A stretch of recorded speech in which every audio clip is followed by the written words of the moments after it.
good evening, and welcome to tonight's Boise State Esports broadcast. Tonight, we are bringing you the quarterfinals of the Missouri Scholastic Esports Association Spring Overwatch season. I've been following this season all semester, and now we are finally toward the playoffs. And joining me to help cover the playoffs, I've got Brenner Bear joining us. It is going to be great to have you hopping in here, Brenner, toward the end of this season. And the interesting thing about high school, seeing kind of this high school level of Overwatch, is that you kind of see a different form of play with the collegiate level, and the fact that sometimes those showy big DPS plays, those big death blossoms, are a little bit more weight can be placed on them when you have the fact that sometimes these teams might not have, as much practice or as much resources as the collegiate teams do. Yeah, I definitely saw that when I casted the JV semifinals just the other day. So hopping over to the varsity level, hopefully we see a little bit higher level plays, but it could easily go from it's back and forth like we had with JV, or it could be a complete stomp 3-0 wipe through and we go on to the next one, because these are best of 5 matches, so we could go the full 5 as we have 4 games going on tonight. But we'll just have to wait and see when that comes. Hopefully in this varsity team we see a little bit more closer to the meta with the double bubble, or say the Ryan Zarya hard push, or maybe we'll see something completely chaotic and they'll go like an attack bastion. We don't know.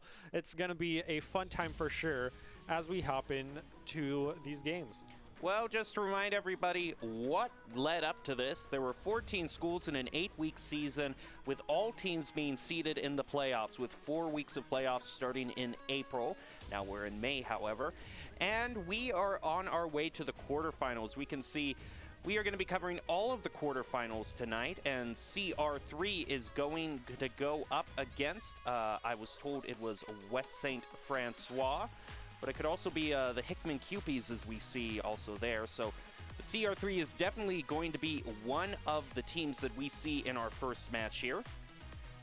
CR3 has been a team that has really staged some incredible comebacks, and so just the general history of this team kind of suggests that we might not see a 3-0 stomp with these teams if CR3 takes a loss in the first or second. So overall, it's going to be kind of a combination of both these team skills and also kind of the map choices that we see, because in this Missouri high school level, we have Assault earlier in the second position rather than the standard hybrid taking second. Yeah, and it's also fixed maps for all of these games, so these teams would be able to prepare on these maps and have certain strategies going into this. So hopefully we see a little bit more unique play on some of these maps. That may be their back pocket strategy to throw some of these higher level teams off, because as we saw in JV, CBC was pretty dominative in their games. So going into this, maybe their varsity is just as good, or can pull off some of our like Boise Blue strategies on Kings Row, where it's just kind of wacky and it throws a lot of people off. Definitely have to wait and see going into this first match. Well, our matchup is going to be CR3 versus Hickman in this quarterfinals. It'll be the first of 4 matches that we cover tonight. And like I said, it is CR3 versus the Hickman Cupies and their distinctive mascot. Both these teams are going to be fighting on for the semifinals, which we will cover tomorrow. Go right ahead. I was just going to say it's going to be a good matchup. Yeah, well, I was just going to say, before we get to that good matchup, we need to keep in mind Doc's keys to the game for Overwatch, which is never take a fair fight, and that means to take fights in unexpected places when they are unprepared, and tempo.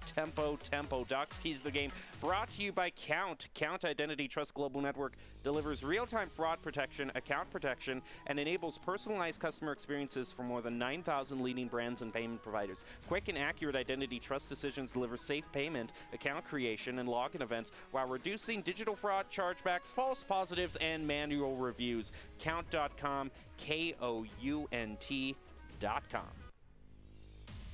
Alrighty, let's jump right into it. We are going to be going to the first map, which is, of course, going to be Control, starting off on Nepal. Yeah, Nepal's the same one. We started off with the JV, and we're seeing a pretty traditional comp on both sides. We see a lot of Ryan and Orisa, and both these teams seem to have the affinity for that Lucio, speed boosting onto point. However, Hickman's going for the Diva over the Orisa. and the Hanzo and McCree compared to the May Symmetra. So one's definitely going to be more fight on point, close hold, and the other one's going to try to poke and separate her teammates and try to get an early pick to win this team fight. Both these Reinhardts, you're going to have to keep an eye on their shields, because one huge problem we see in a lot of these high school plays is you got to manage that Rein shield so you can protect your teammates. And already we see Hornet eliminate Buzzer very early on. Like I mentioned, with those longer range DPS heroes, they're going to go for that pick and try to win those fights. But already we see Diva lose her mech, and then Hornet takes out Bouncing Bean from behind with the speed arrow. So already Hornet's a player to watch out for, having 2 eliminations so early on. And now the Diva even gets the elimination onto the Lucio, so it looks like Hickman's on their back foot already. Yeah, they are on their back foot. They did manage to dig into the point, and they do have those turrets set up on point. That's the only thing really going for them, that it's putting some damage onto CR3 as they try to push on. But overall, this is going to go in favor of CR3. Hickman getting about a 30% charge there. They do have a good amount of ultimates, though. They are going to have the advantage in that for the next push. Yeah, CR3 charged their ults very quickly. We saw the Coalescence come out, as well as the Dragon Strike from Hornet. So Hornet's able to charge these ults very fast, as we saw in the JV games just as well, as the Shatter comes out, landing on 4 members, all on point. Thunder getting 2 of those eliminations, with Ray right behind him getting 2 more, and Autumn cleaning up behind. Great push by them. They definitely did not need that phone tog barrier after they threw down that 4-man push, but it's always good to have a little safety net there. So it looks like Hickman immediately takes the point back and already have more percentage than CR3. So coming into this next fight, we're going to want to keep an eye on Deadly, as he has that Shatter, and Bink is right behind him with that 80% Diva Bomb, as well as Ash with that Sound Barrier. But Ray has that Bongo for the extra damage boost, along with Buzzer, the Blizzard, and Bouncing with the Amplification Matrix. Well, both sound barriers are now online for both teams, so any sort of major play with those ultimates is going to have to be countered with that for survivability, as Ducky just has the Deadeye, which is going to be brought out. Is this going to be able to pick off one from Hickman? That Reinhardt is getting mowed down by that car wash, is still going to survive, and now that CR3 has pushed past it and gotten rid of those turrets, they have gotten past the most difficult part, and a huge Blizzard is going to be going on to CR3, but is the damage there to follow up? We did see Sound Barrier was used by Fire to try to help keep them alive, but it wasn't going to be enough in the face of all the damage Hickman was pushing out thanks to that supercharger. Yeah, Hickman definitely having the ult advantage in these past 2 fights and definitely utilizing it. Another misplay on the side of CR3, with Deadly charging right in when he had the Shatter, not utilizing it at all, and getting, as you mentioned, burned down by that Car Wash Symmetra setup with her turrets on the roof of the point. And even going in alone definitely cost their team dearly. So hopefully in this next final push for this team, they're going to have to get on point and play closely together around the Shatter, as they're entering in with the Dragon Strike for Hornet. Doesn't look like it's going to get elimination, as Deadly is quickly frozen, but he's finally going to pick up one at the tail end with the Shatter back-to-back, but it looks like Thunders is going to land first, with Binky Ducky able to get 2 more, with Frosted getting 2 more himself. And then the Maze able to take out Hornet. It looks like Hickman just had the better fight on point, and they're going to take it.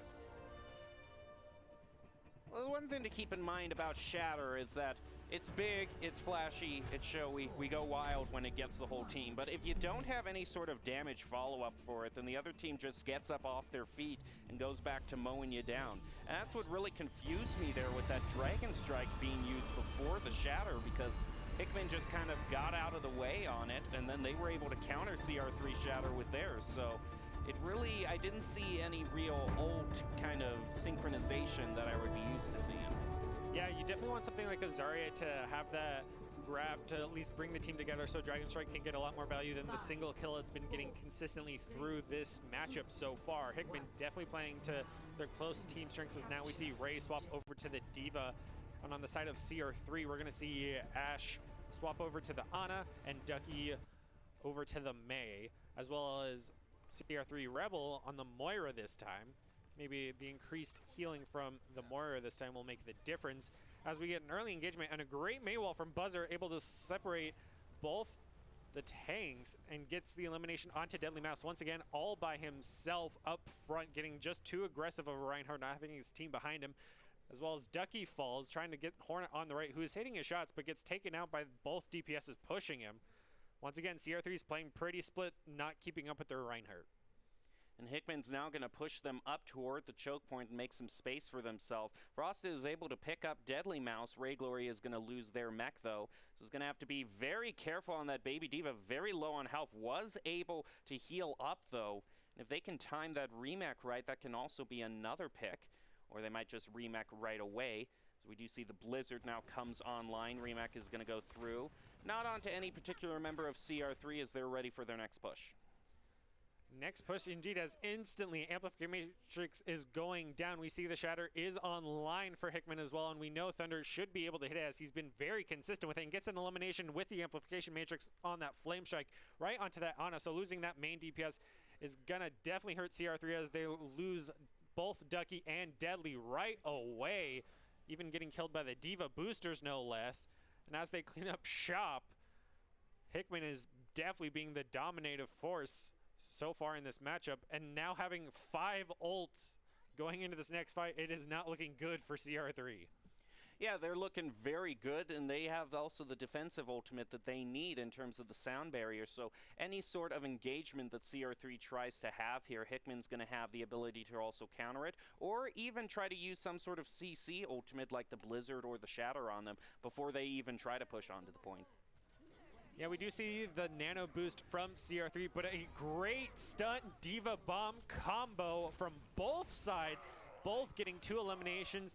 Now as we go to the quick brawl on the point, it looks like Frosted's going to get 2 as well as Buzzer gets 1, and that's a team wipe for Hickman, only committing 2 ults to that fight, and Central once again having to re-push the point, but it looks like they're not even going to have time. They're going to have to go full dive with Bink now on the Wrecking Ball. We're going to see Buzzer throw it on the Blizzard to try to install out the best he can. Frost is going to throw out his Deadeye, eliminate Bink. We see the headshot come out from the Mei, and Hickman takes game number 1. Yeah, we saw some great discipline there from Hickman also in their ultimate usage. That's the fact that they only used 2 in that penultimate engagement.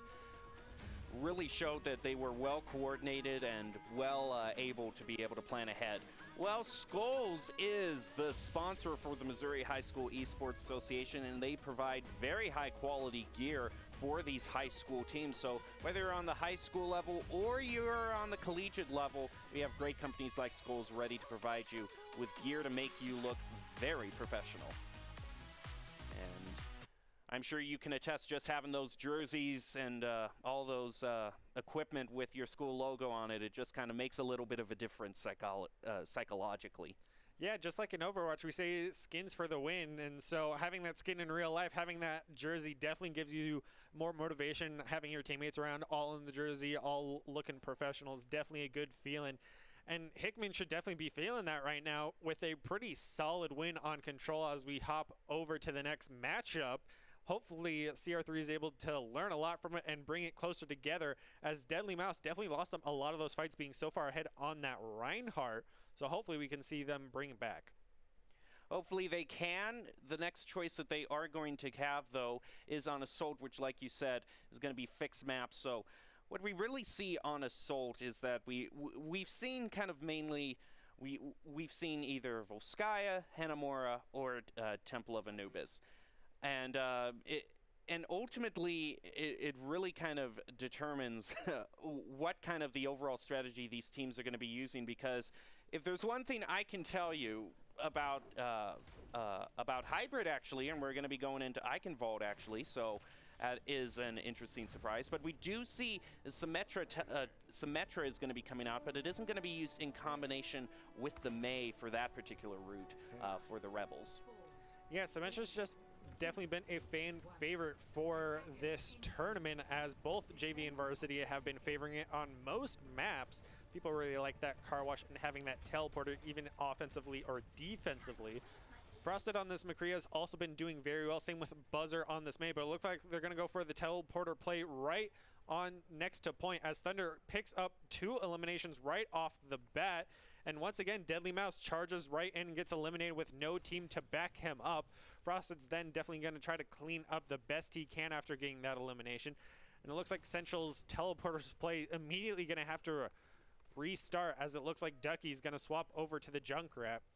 and Hickman's back on the defense. Hickman's definitely having the stronger showing as a team right now, already charging a lot of ult percentage. Both DPS is at 50, with the Lucio just now getting to 50. Thunder's at the 60, and CR3 doesn't have a single person at 50 as Hornet just now crosses that threshold, with Ducky now swapping back over to the Mei. Well, now they are up to this choke point. I'm going to try to find some way to push through this arch here, or some sort of Mei wall to try to get one of the members of the QPs off guard here.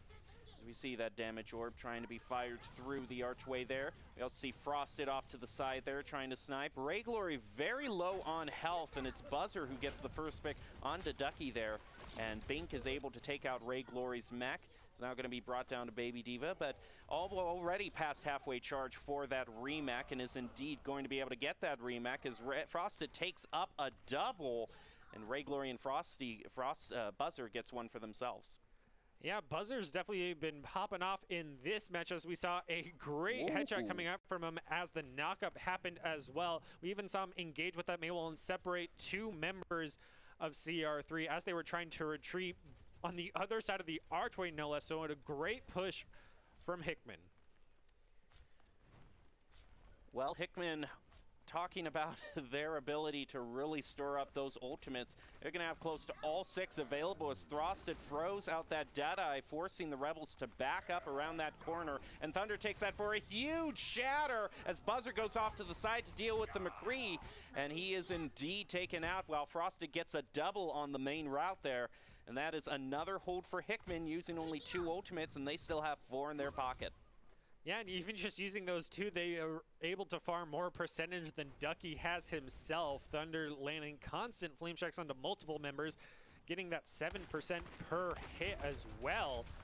So CR3's definitely got to pull out all the stops to get through to at least touch the point once, as they don't even have the smallest percentage on it with only a minute remaining. We're going to see the Coalescence try to engage, but Deadly gets hit by that flashbang pretty early on. The Diva Bomb committed as well. Immortality Field is going to save a couple lives, but not Bounceman as he's taken out by the Coalescence. We're going to see the solo shatter onto Thunder, and it looks like he's going to get the elimination as Ducky gets the elimination with the flashbang, no less.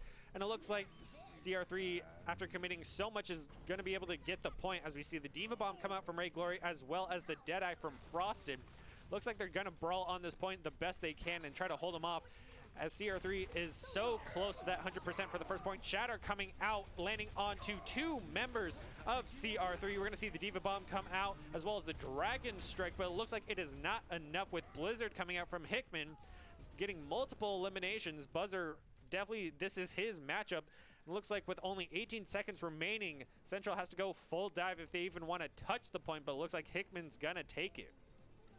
Well, CR3 is going to be using that sound barrier trying to get through, but such a great Maywall stops them right in their tracks. They had tunnel vision there, and now they don't know what to do. They're caught in these narrow areas where the Reinhardt is more than happy to swing his hammer back and forth, take out Hornet, with Frosted and Buzzer both getting one for themselves. One does manage to push on to the point to try to get some overtime, but it is not going to be enough, and that is going to be Hickman stopping the payload from even moving 1 meter.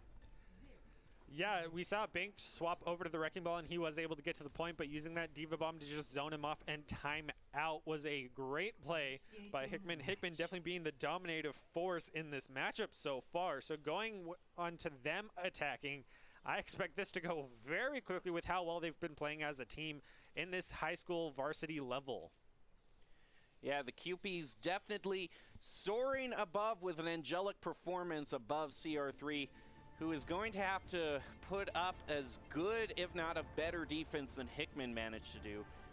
I would be curious if we even see Hickman just trying to, they already have 1/2 of kind of that Mei symmetric comp, if they would just want to try to end this quickly and get to the point fast, but it looks like they're not going to be going for that. Yeah, Buzzer and Frosted have definitely been on their comfort picks all game long, with that Mei and McCree being able to get so much value, constant DPS output, and a lot of great headshots from both of them, even with that Icicle right click from Mei. She's been nailing those headshots, and CR3 has definitely been paying with dividends on that. looks like we're even going to see Bink on the Roadhog this time. Definitely not the stall-out hero you want to see, not having that barrier. He will have that self-sustain, but having those two main healers, he doesn't need it. Maybe he's going to try to hook someone out and get that early pick. And CR3 will definitely need to hold them off for as long as they need to.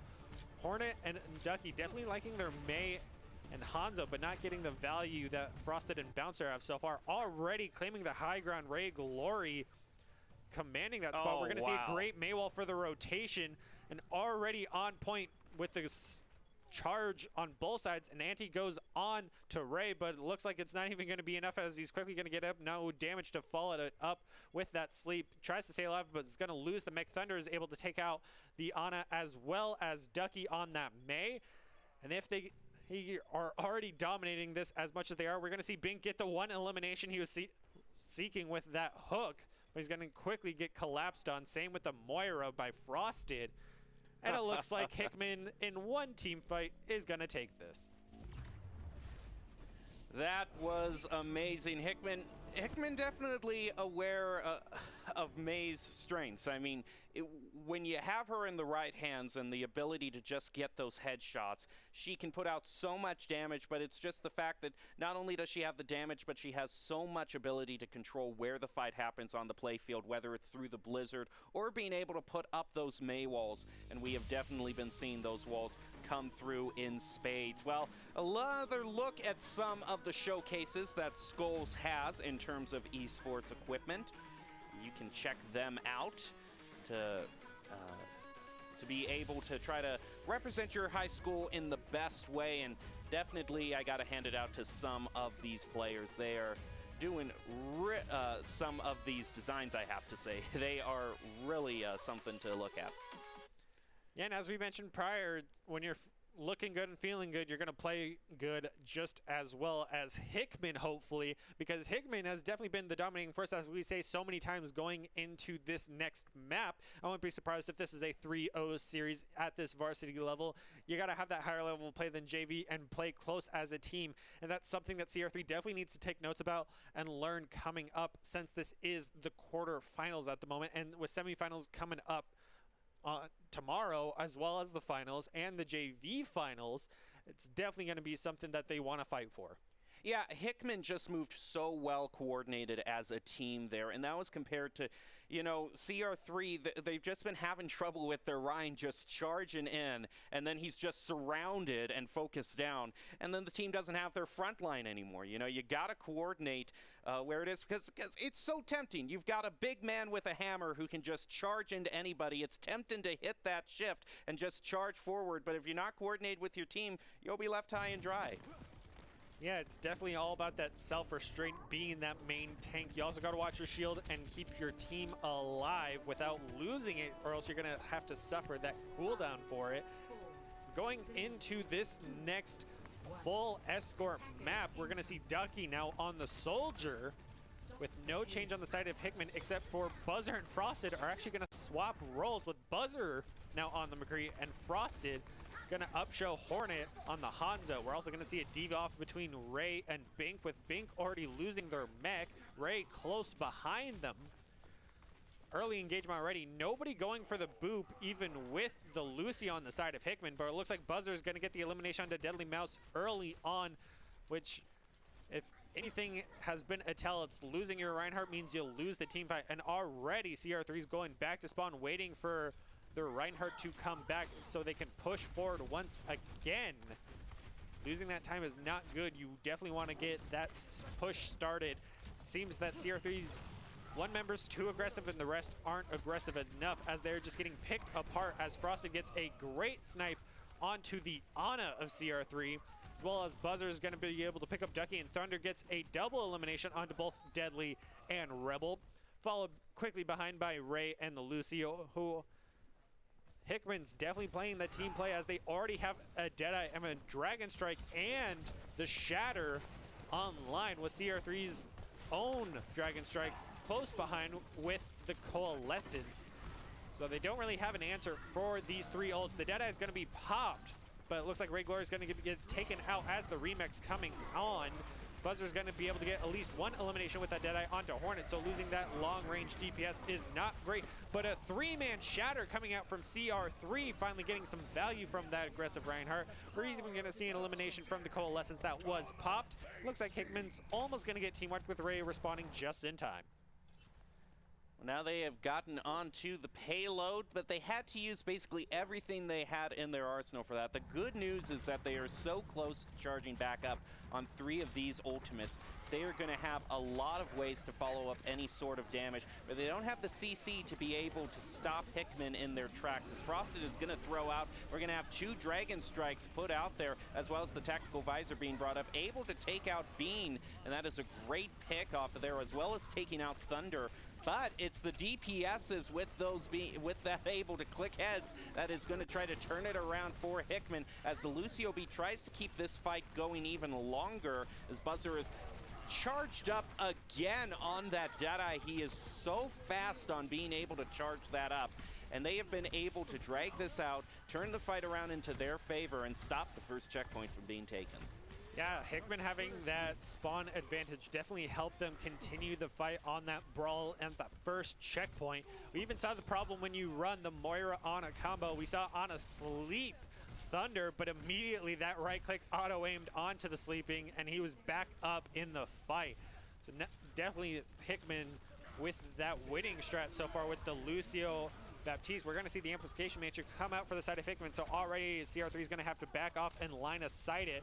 Ziana's doing her best to try to heal up the team, and a great sleep onto Ray up top as well, but it looks like he's not going to be able to keep the mech alive by himself.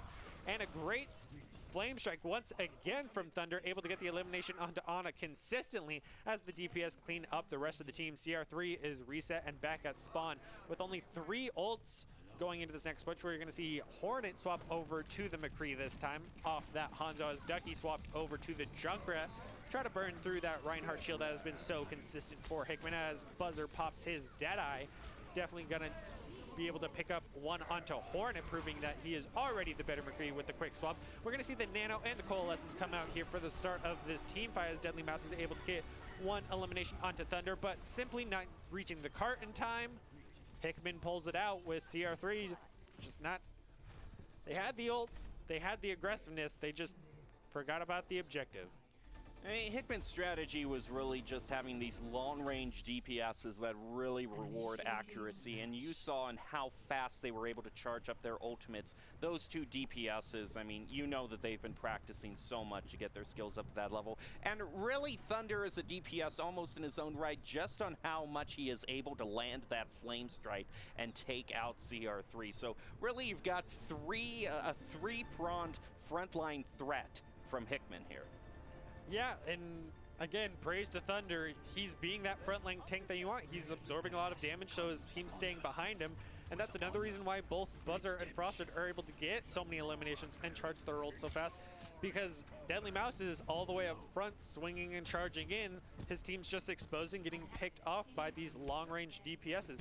So I'll have to see if on the defense, they'll play a bit more reserved and as a team, or else this is going to be a 3-0 series and Hickman's going to go on to the semifinals. I do have to wonder what sort of pick Ducky wants to pick here, because as much as I love Junkrat, I haven't really been seeing a whole lot of value being brought through with that. Now, there might be a little bit more value on defense for him, but unless they can have the sort of control to be able to push Hickman into those small areas or small rooms off to the side, it's going to be a lot harder to get the value out of those bombs. Yeah, only having that one Reinhardt shield to try to burst down is not going to benefit him the most, especially going up against Buzzer on this Doomfist this time around. We're going to see Frosted get a great follow-through with that Sonic Arrow, taking out Ducky as he landed because the Ryan shield was not up. CR3 already definitely having to play further back with those aggressiveness team play, with Buzzer just causing havoc in the back line. Already Deadly Mouse getting eliminated and Thunder getting a double kill onto the McCree and the Moira, with Lucio even getting the melee elimination onto Ana. CR3 is going to have pretty much one more team push to try to stop this from getting close. So we're going to see the scout arrow onto the baby Diva, and not even the execute. He's just going to stand and look and get the last hit as he loses his life to Hornet. Now on the Soldier 76, Ducky almost swapped over, but is just going to lose his ult percentage by hovering the hero, as Thunder gets the elimination onto the end lane mouse, proving he is the better Reinhardt in this matchup, as Buzzer gets double elimination, and Hickman takes it because CR3 simply could not get to the cart as a team, and Hickman is on to the semifinals. Yeah, my eyes were wide open as I saw Ducky charging in as the Reaper there, as all other members were gone, and that just started the stagger of one at a time, which is not going to work against a fully coordinated team. So that is a very commanding win for Hickman. Is going to be moving on to the semifinals with authority. And that is going to do it for the first match that we do have right now. But we still have 3 quarterfinal matches to get to, and you are watching the Missouri High School Esports Association Overwatch. We'll be taking a short break, but when we return, we'll see the anticipated matchup between Blue Springs and Columbia Independent, and make sure you're following our channel, and we'll be right back very soon.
Here are a couple lessons I've learned over the years.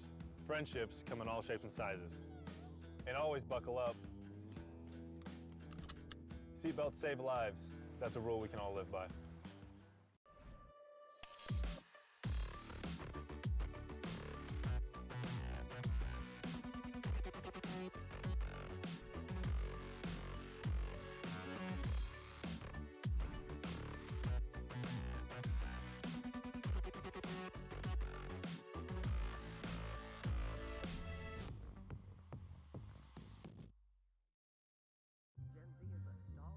The news says Gen Z is struggling. I've got news for them. I wait tables, but last week I built a field hospital. I put out a forest fire. I stopped 1,000 attackers. And a natural disaster. I've saved lives. And led a team on patrol. I serve. Well, I go to school full-time. While I work full-time. The greater the challenge, the stronger we become.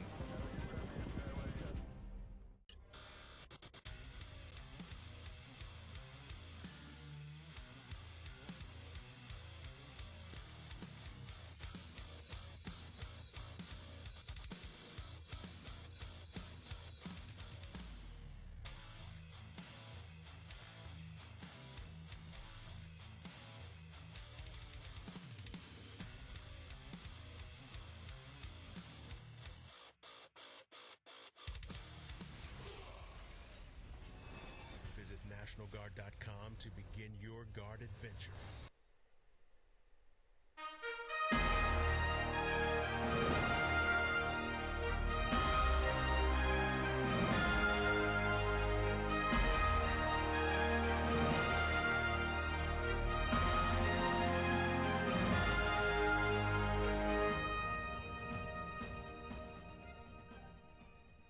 Welcome back to tonight's coverage of the Missouri High School Scholastic Esports Federation and their quarterfinals as we are wrapping up their spring Overwatch season. And the next match is going to be CVC versus Rockridge. I know I left saying Blue Springs. We'll get to them, but in the third match. But right now it is going to be CVC versus Rockridge. I'm Jem, joined by Brenner Bear.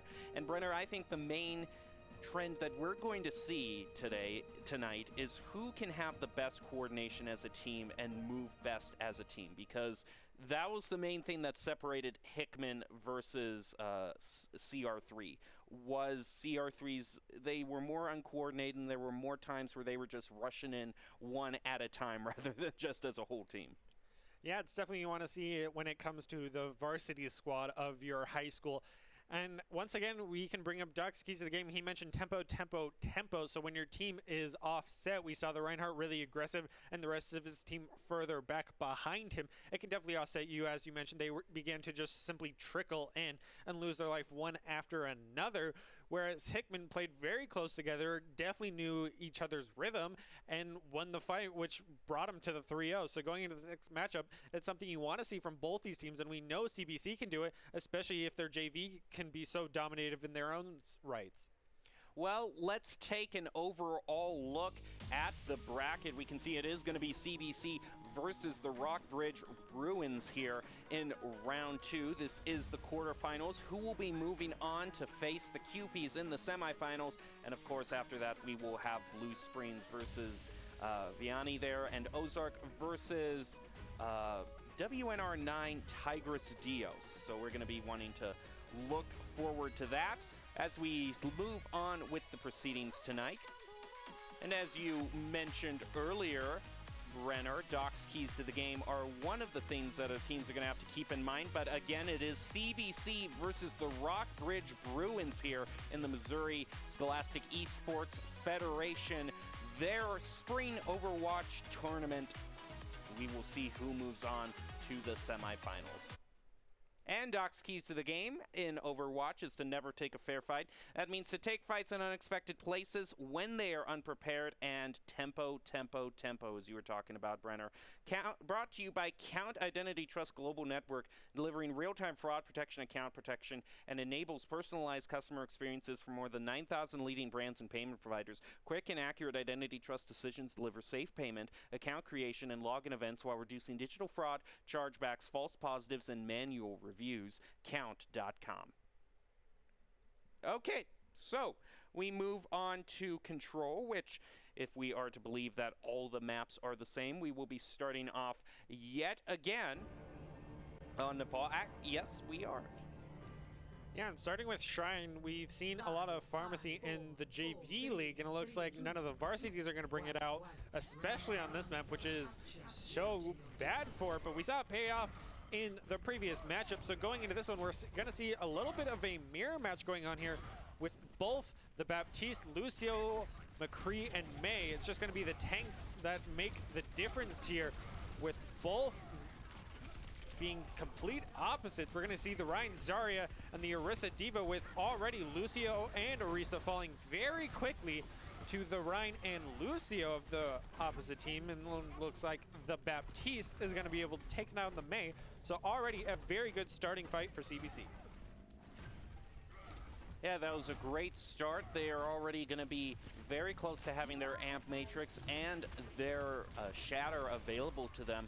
As Rockbridge is struggling more to build up their charges. They're a little bit closer on the amp matrix, and the Maywall is going to be thrown out. It was trying to split off CBC, but instead just kind of closed themselves off, or they might have just been trying to get some cover from CBC's relentless push here, and they are already taking out Domo and Azura as Joe gets the triple, and the rest are just going to fall off the edge. Let the team wipe go through and reset as a full team. Yeah, CBC is definitely the dominating force so far, as we're going to see that D.Va swap over the Zarya for a second and then back and then forth. So just losing that old percentage, making your team wait for you, having the Lucio having to go back and speed you back. So it looks like they're going to go for the full mirror match here with their own Rein Zarya combo. As the amplification matrix goes down, we're going to see a great flame strike and the 3-man shatter coming out from Joe. CBC's going for that team wipe, and they're going to get it. That was an amazing play right there. Not only such a huge shatter, but the wall behind it to stop anyone from escaping. And they, of course, had the damage follow-up to get as much mileage as they could. They are making so much space for their team, not even allowing Rockbridge to get close to this point.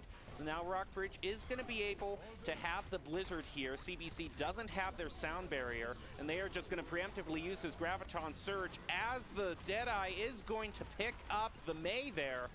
And CBC is now down 2. Rockbridge is going to now try to push forward through the point, but they're still having trouble, and the Reinhardt gets taken down there.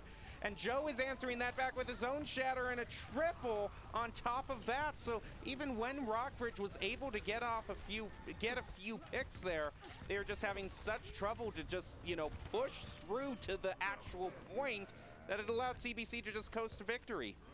Yeah, Rockbridge not able to push through that opening choke point, putting so much pressure as best they could, but with that Graviton Surge and Immortality Field, they could not stay alive long enough. They committed so much to that final fight with their own Blizzard, and they got some eliminations, but CBC simply were, at that point, just started to outplay them as they were so close together in that small little room.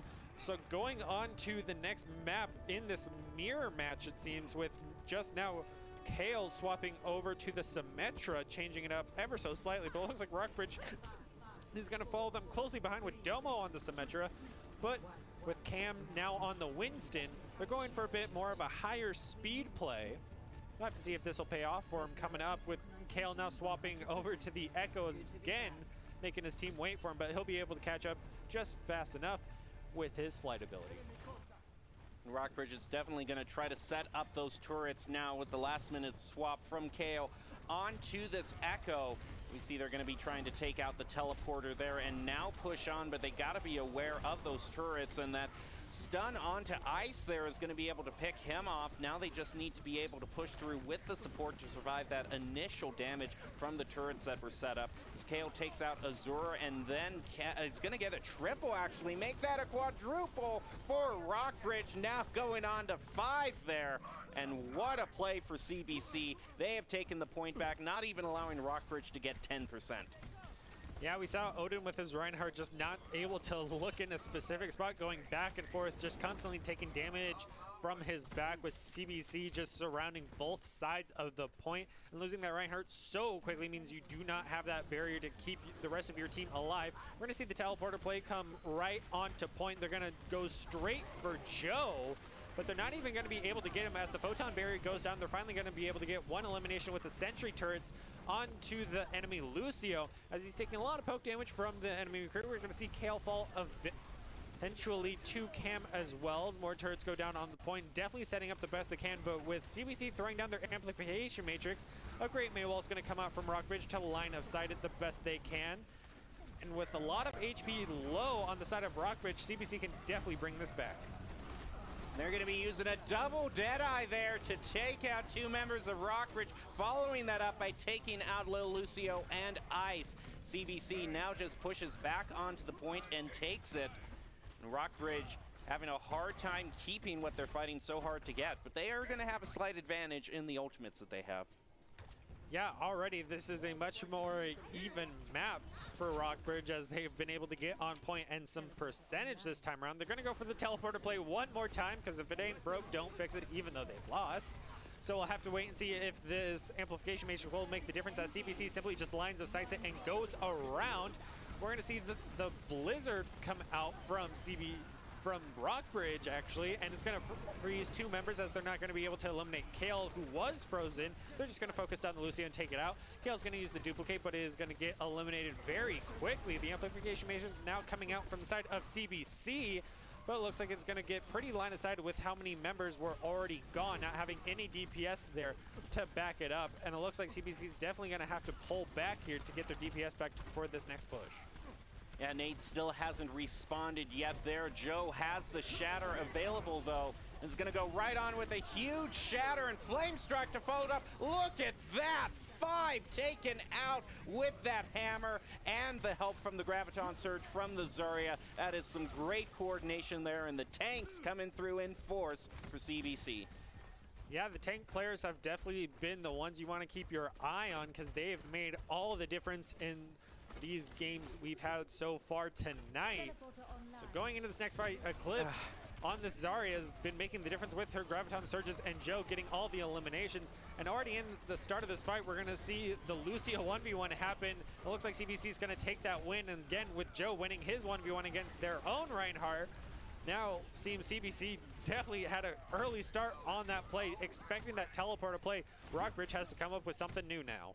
Yeah, that's the main thing, is they've been sticking on this Symmetra. It's time to swap off and try something new. If you were going to try to maybe take a different route, that might be one thing, but they already have tried the exact same route twice. And look, they're doing it the exact same thing a third time, and Joe is waiting for them with that Shatter.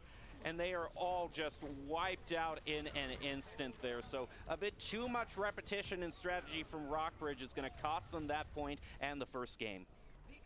Yeah, CBC is showing that they're here to win for sure, with Rockbridge being the broken record that they were that game. They just kept going for that teleporter play, and eventually CBC's like, you keep going for it, we'll keep breaking it. And they definitely broke it that time. So hopefully going on to this next map, they'll come up with something different and change it up. That's something that also plagued kind of the other two teams that we saw last night in Colorado State versus Fresno. On the collegiate level, but especially from Colorado State, we just saw such a stubbornness from them to swap off of these heroes like the Symmetra. And it's something, you know, you try your one play, you try to catch them off guard, get to the point. If it doesn't work, now we'll go on to a more standard comp. But Colorado State kind of having the same mentality as Rockbridge here is, no, we're going to make Symmetra work, and we're going to try to do the same thing over and over again until it does work. But eventually the other team just kind of catches on. Yeah, and it looks like Rockbridge is already going to ditch it out with now little Lucio on the Doomfist and Domo on the McCree. Still trying to go for that mirror match with this time only Kale on the Mei, changing it up. I definitely would favor Kale here, as the Mei can shut down Doomfist quite hard if he stands still just too long.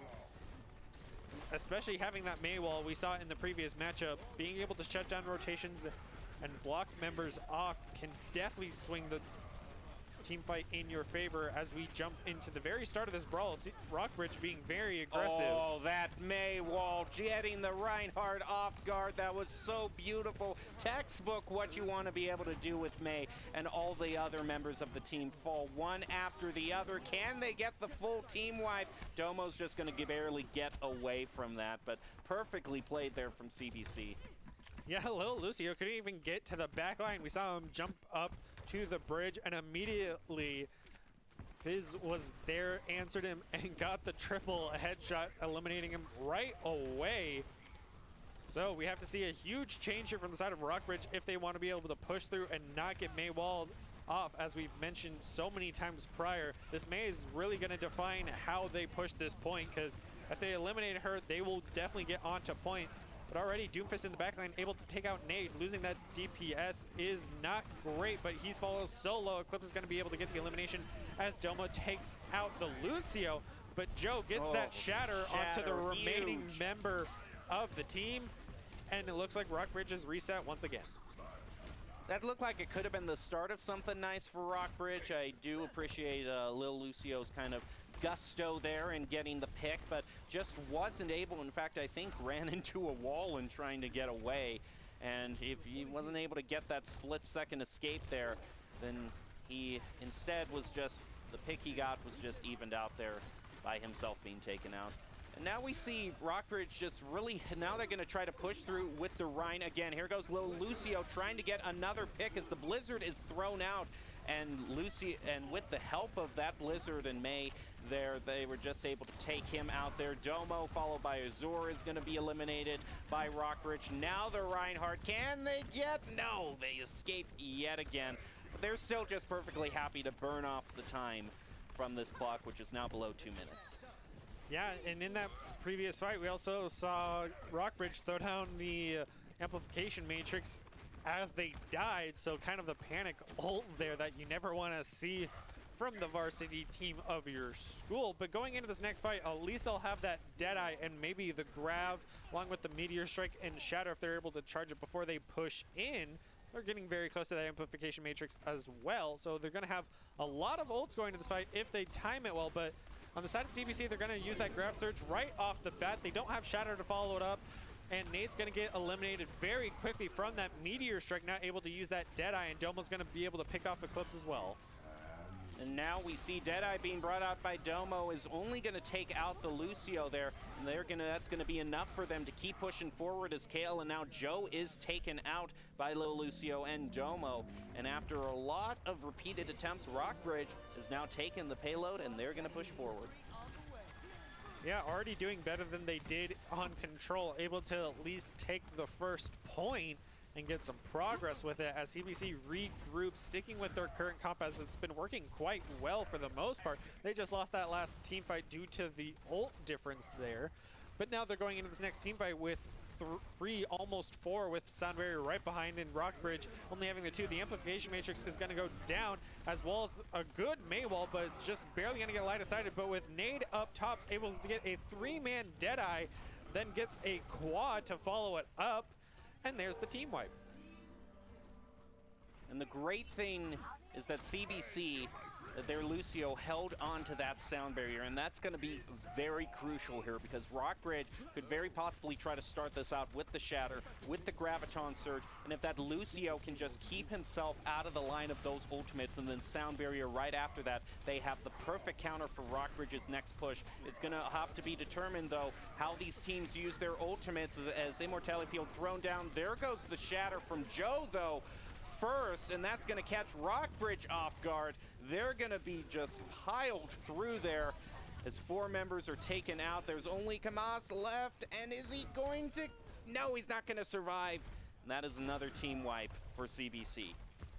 Yeah, CBC with these Shadows have definitely defined their play style, and Rockbridge still not swapping off that Doomfist. That definitely doesn't really fit with this team comp with how brawly they've been around the cart. He's definitely more of the dive hero and does not have the healing to support, which is why he falls so early in these fights. Yes, he's able to get the 1 Meteor Strike kill so early on, but throwing the grab out, as well as the Blizzard and Meteor Strike. He doesn't even get the elimination this time, but the Domo with his Deadeye is able to pick up 1, but is immediately re-answered with Eclipse on the Diva. You see the flashbang come up, but May's able to just cryo freeze it out. Able to Maywall for safety as Eclipse throw down their own Diva Bomb. Looks like it's not going to be able to pick anyone up. And Rockbridge kind of winning this fight, actually, is able to get CBC to retreat, and now they're pushing the cart. Yeah, they had to expend so many ultimates for that right now. CBC can just push as a team again, and unfortunate there, that flashbang pushing little Lucio right off the edge. Going to be followed up with the Deadeye and Amp Matrix taking out Zarya, and another huge Shatter is going to be plowing right into Rockbridge, followed up by Fitch taking out Odin Hollow there. And now Eclipse also getting rid of Domo, followed by Ice. One after the other, they're left with only about 30 seconds left. But now the same problem that Rockbridge had is now facing CBC. They did a great job there, but now they've used every ultimate that they have, and Rockbridge is going to have the advantage for this crucial last fight, which they need to pick up. Yeah, they're going to have to go in with these ults since Joe has consistently got about 3 members in every Shatter he's put down. So now it's definitely up to Rockbridge with their 4 ults. They have to use them, but he's not even going to use the Shatter before Fitz is able to eliminate their own Ryan. The Deadeye's going to come out as Lil Lucio's doing his best to disrupt that backline. Domo's going to be able to pick up 1, but it comes down to brawling on the cart, and not having your main tank is not what you want to see as the Meteor Strike comes out from Lil Lucio and is going to land on the Maywall and be able to eliminate at least 2 there. So good on Lil Lucio, able to pick off the remaining two members of CBC, but now it's all down to this final fight from the side of CBC. They're going to have to regroup and try to contest this final checkpoint. Ooh, it's going to be very close for them. They do have enough for one more team fight. If they're able to survive for just long enough, Eclipse has now just respawned, is going to be rushing back. They need to contest this, though, as they are able to peel off the Doomfist there. Doomfist hops back over the May wall, though, and is able to pick up a double, with Domo now getting rid of Lucio, and with no ultimates expended by Rockbridge, CBC falls, and now they have to defend the last point. Yeah, but CBC held them for so well for so long that as soon as they got the cart moving, Rockbridge definitely kept that momentum going forward.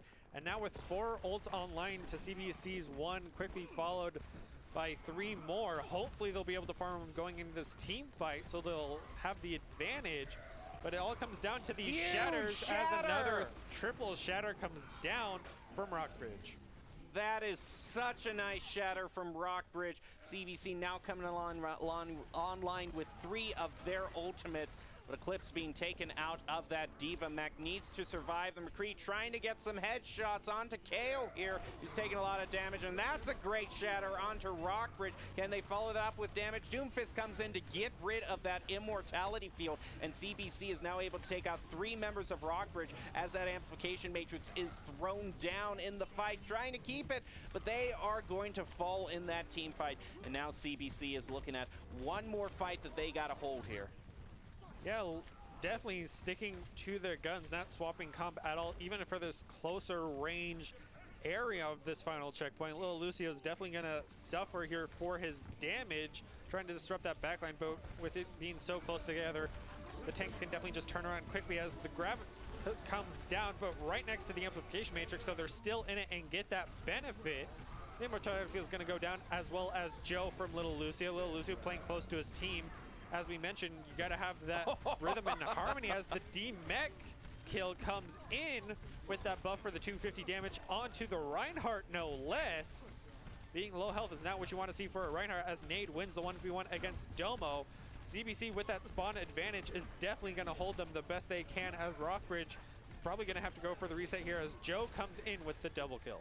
Well, it's not just the spawn advantage, it's now having that sound barrier online, which gives them so much sustain on this point.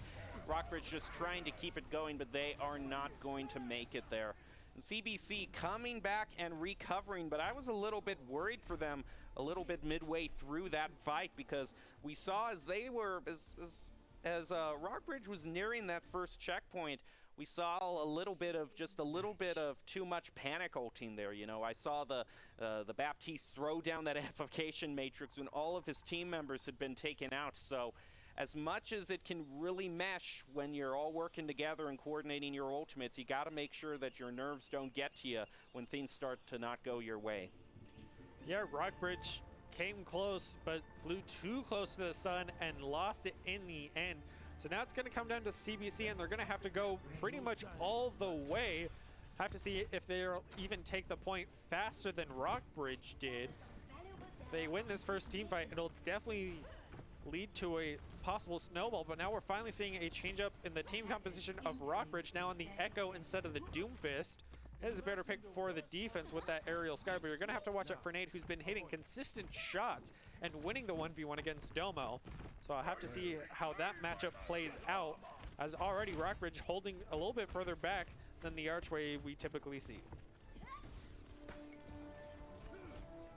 Well, CBC, the way that they can get the advantage over Rockbridge here is really if they are able to really push on to the point in their first or even second attempt, because as long as it felt to go with all of that pushing from Rockbridge, they really struggled to take that first point. It was really at the last moment they were able to start to get that payload moving. So Lil Lucio is trying to hop into the back line, get some sort of pick there. Diva Wall comes up there. Lil Lucio is able to be taken out by Nade, and now the rest of the team pushes on with Reinhardt leading the way, gets stunned there and goes very low on health, but the freeze onto the enemy Reinhardt is going to buy them some time, as well as the May Wall, stopping them from backing up, and that wall and maul is going to come out with Joe swinging right into Rockbridge, picking up that double. Domo soon follows afterwards, and this is what CBC needed to win.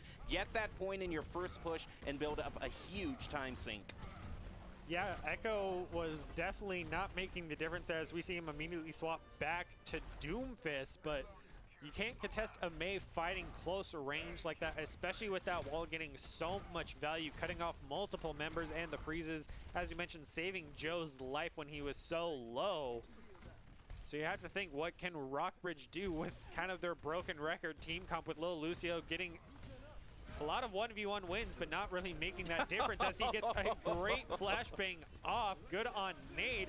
He doesn't even get the elimination either, as there he goes with the fan, the hammer. Lil Lucio going too far ahead of his team and paid for his life for it.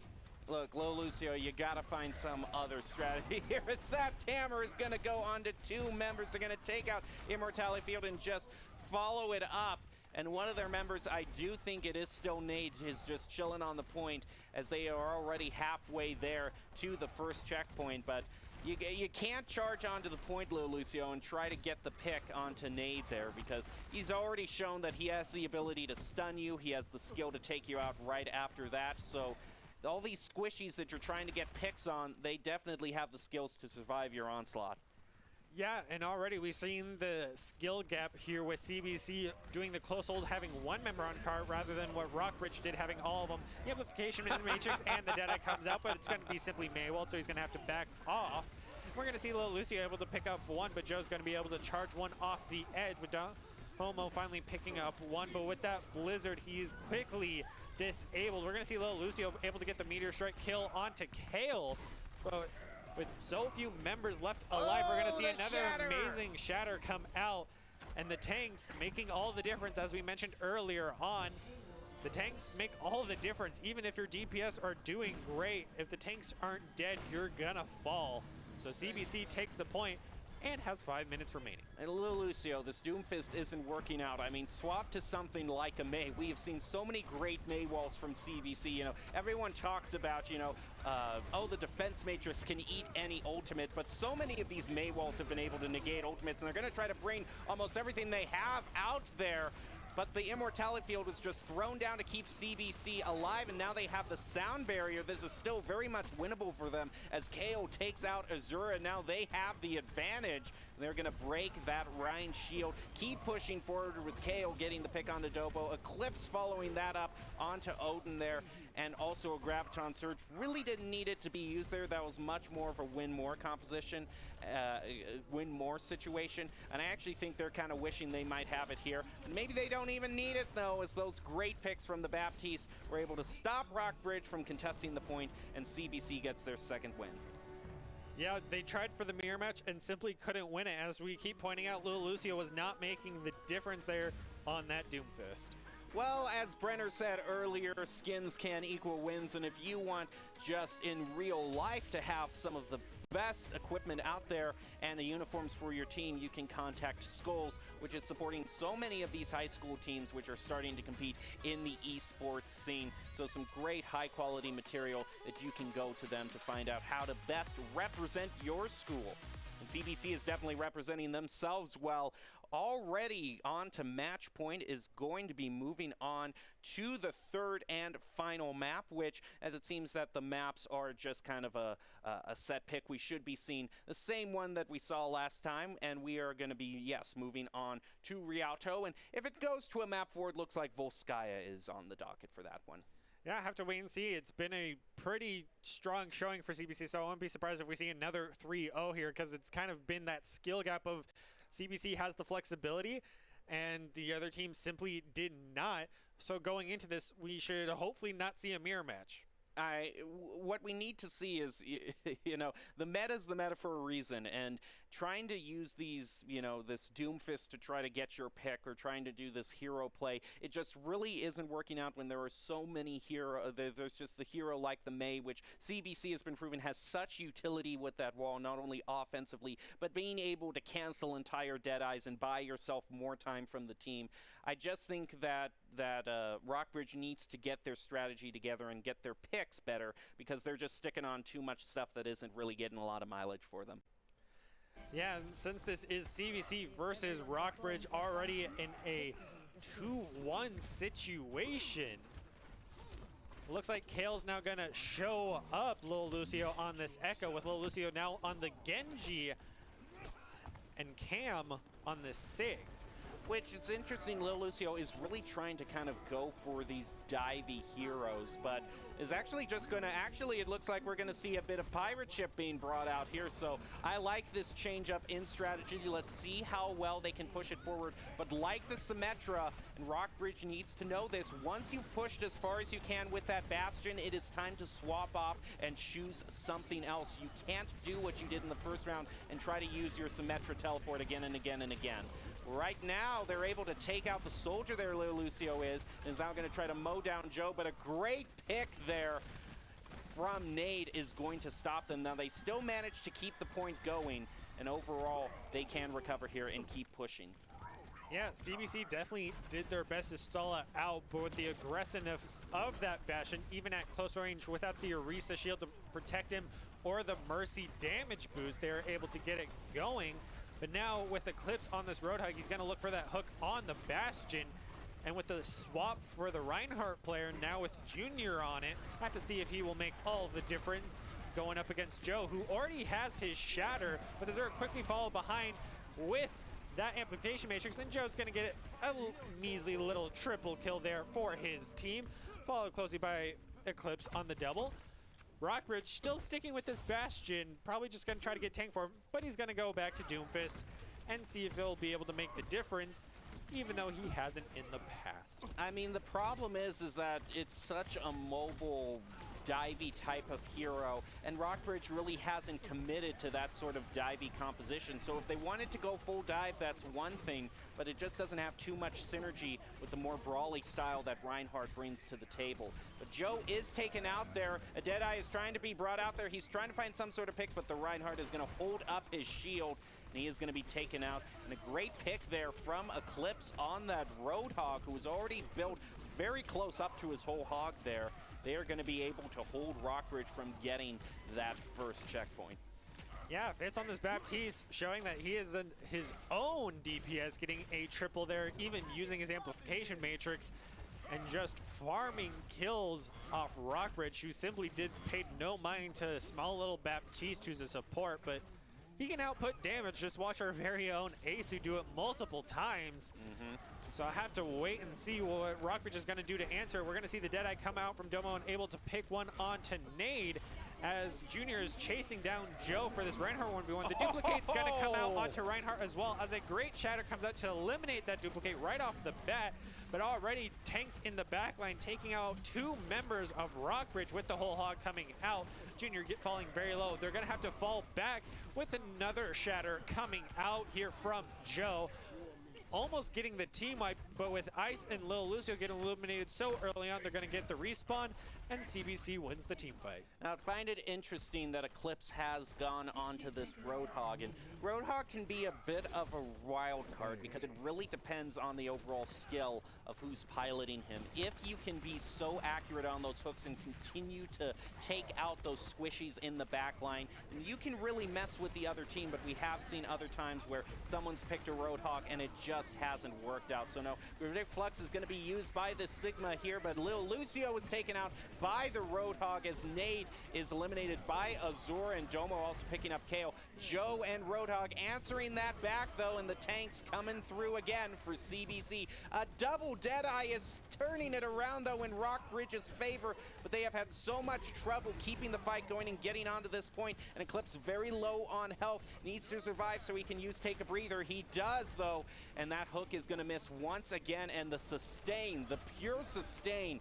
from CBC and their ability to keep fighting on the point has been something to behold, and it is going to pay off for them so well here as they have been able to keep Rockbridge from getting to this first checkpoint, and a great hook there onto the Sig is going to take him out. Lil Lucio going to try to turn around with the Meteor Strike. I don't even see it. There's the target there. They're just all going to turn around. Yep, just charge into him, end the match right there, and take your victory. Well, almost take your victory. Just got to get to that first checkpoint now on attack. Yeah, CBC committed almost all of their ults right there. We saw the Deadeye, the Duplicate, the Shatter, and Rockbridge's own Meteor Strike. But the Sigma also doesn't really work with this comp as how little damage he outputs as well as the small shield he gives out. The Orisa definitely would have been the better pick with that Bastion. And we saw in that final team fight when CBC was sustaining for as long as they did. It's because Sigma does next to no damage there. He's definitely more of the utility character. He only hit the one with the Gratific Flux onto the Reinhardt, no less, who can easily sustain through it. So Rockbridge definitely going to have to pull out a new strategy here if they want to hold off the offense of CBC. Now we see little Lucio onto the far end. I was worried a bit there because without that Mercy pocket, I was going to be really confused there, and it probably would have kind of kept the strain going of having these picks but not going with the full build that really supports those picks. Yeah, Pharmacy could make the difference here. They're definitely going to go up against Kale on this Echo, who doesn't have their own Pocket Mercy, but has definitely been a force to be reckoned with. They haven't had the best duplicate so far, definitely showing that they're more comfort on May, but May does not work the best on this map, so good on Kale for at least having that flexibility as a player. Hopefully little Lucio will be able to shine here for once on this Pharmacy if Ice doesn't get picked off early on by Nate, who has been hitting shots so consistently. And now we're finally going to see the Orisa as well. So hopefully a little bit more boops coming out here as little Lucio is already getting an early pick onto Nade. Not even with the boop, just gets hitting rockets here. We're going to see a great long-range hook onto the Orisa, who didn't even gold mode for it, expecting it to hit. So as the Roadhog 1v1, another great hook from the side of Eclipse does lose the fight, but definitely showing he is the dominating Roadhog so far.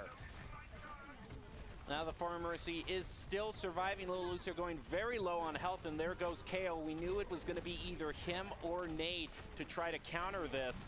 We saw the hook trying to go out there from 99, not going to find anybody there as KO keeps it going by taking out Orisa, and CBC very effortlessly, even though that's a great hook onto Nade there, it's just going to have to be a little bit of solace because they got to get onto the point right now. Amp Matrix is thrown down, and they just don't even challenge them for the point there, and CBC wins that handily.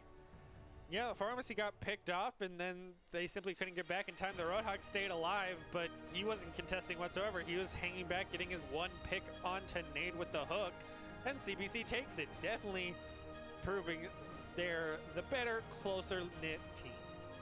Well, that is it for the second round, but we still have 2 more to go. And like I said, we will be getting to Blue Springs match next time. But again, congratulations to all the teams for competing in these finals. And of course, even if things didn't go your way, there is always next semester to turn around and have plenty of time this summer to review those VODs. But right now, we got to take it to a short break and be back for the third match. You are not going to want to miss that. We'll be right back after this.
Here are a couple lessons I've learned over the years. Friendships come in all shapes and sizes. And always buckle up. Seatbelts save lives. That's a rule we can all live by.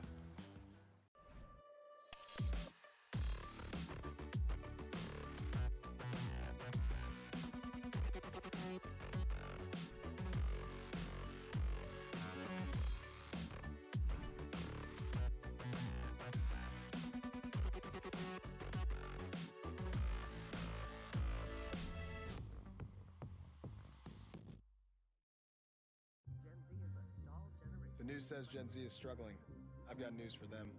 I wait tables, but last week I built a field hospital. I put out a forest fire. I stopped 1,000 attackers And a natural disaster. I've saved lives. And led a team on patrol. I serve. Well, I go to school full time. While I work full time. The greater the challenge, the stronger we become.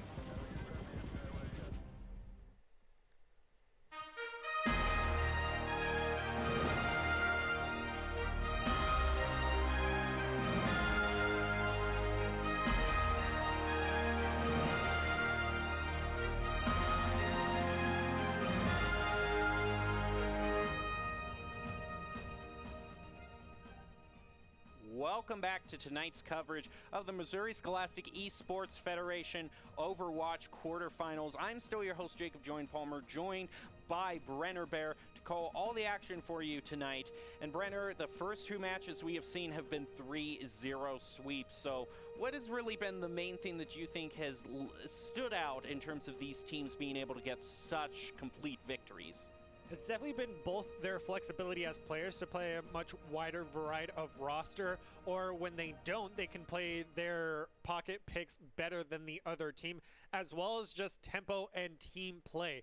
They push together, they use their ults together, they know how to cover each other's backs, and that's definitely been the key factor, if not the biggest one, for these matchups. Well, let's take a look at the overall bracket and see what the next match is. It is going to be Blue Springs versus St. John Vianney in these quarterfinals.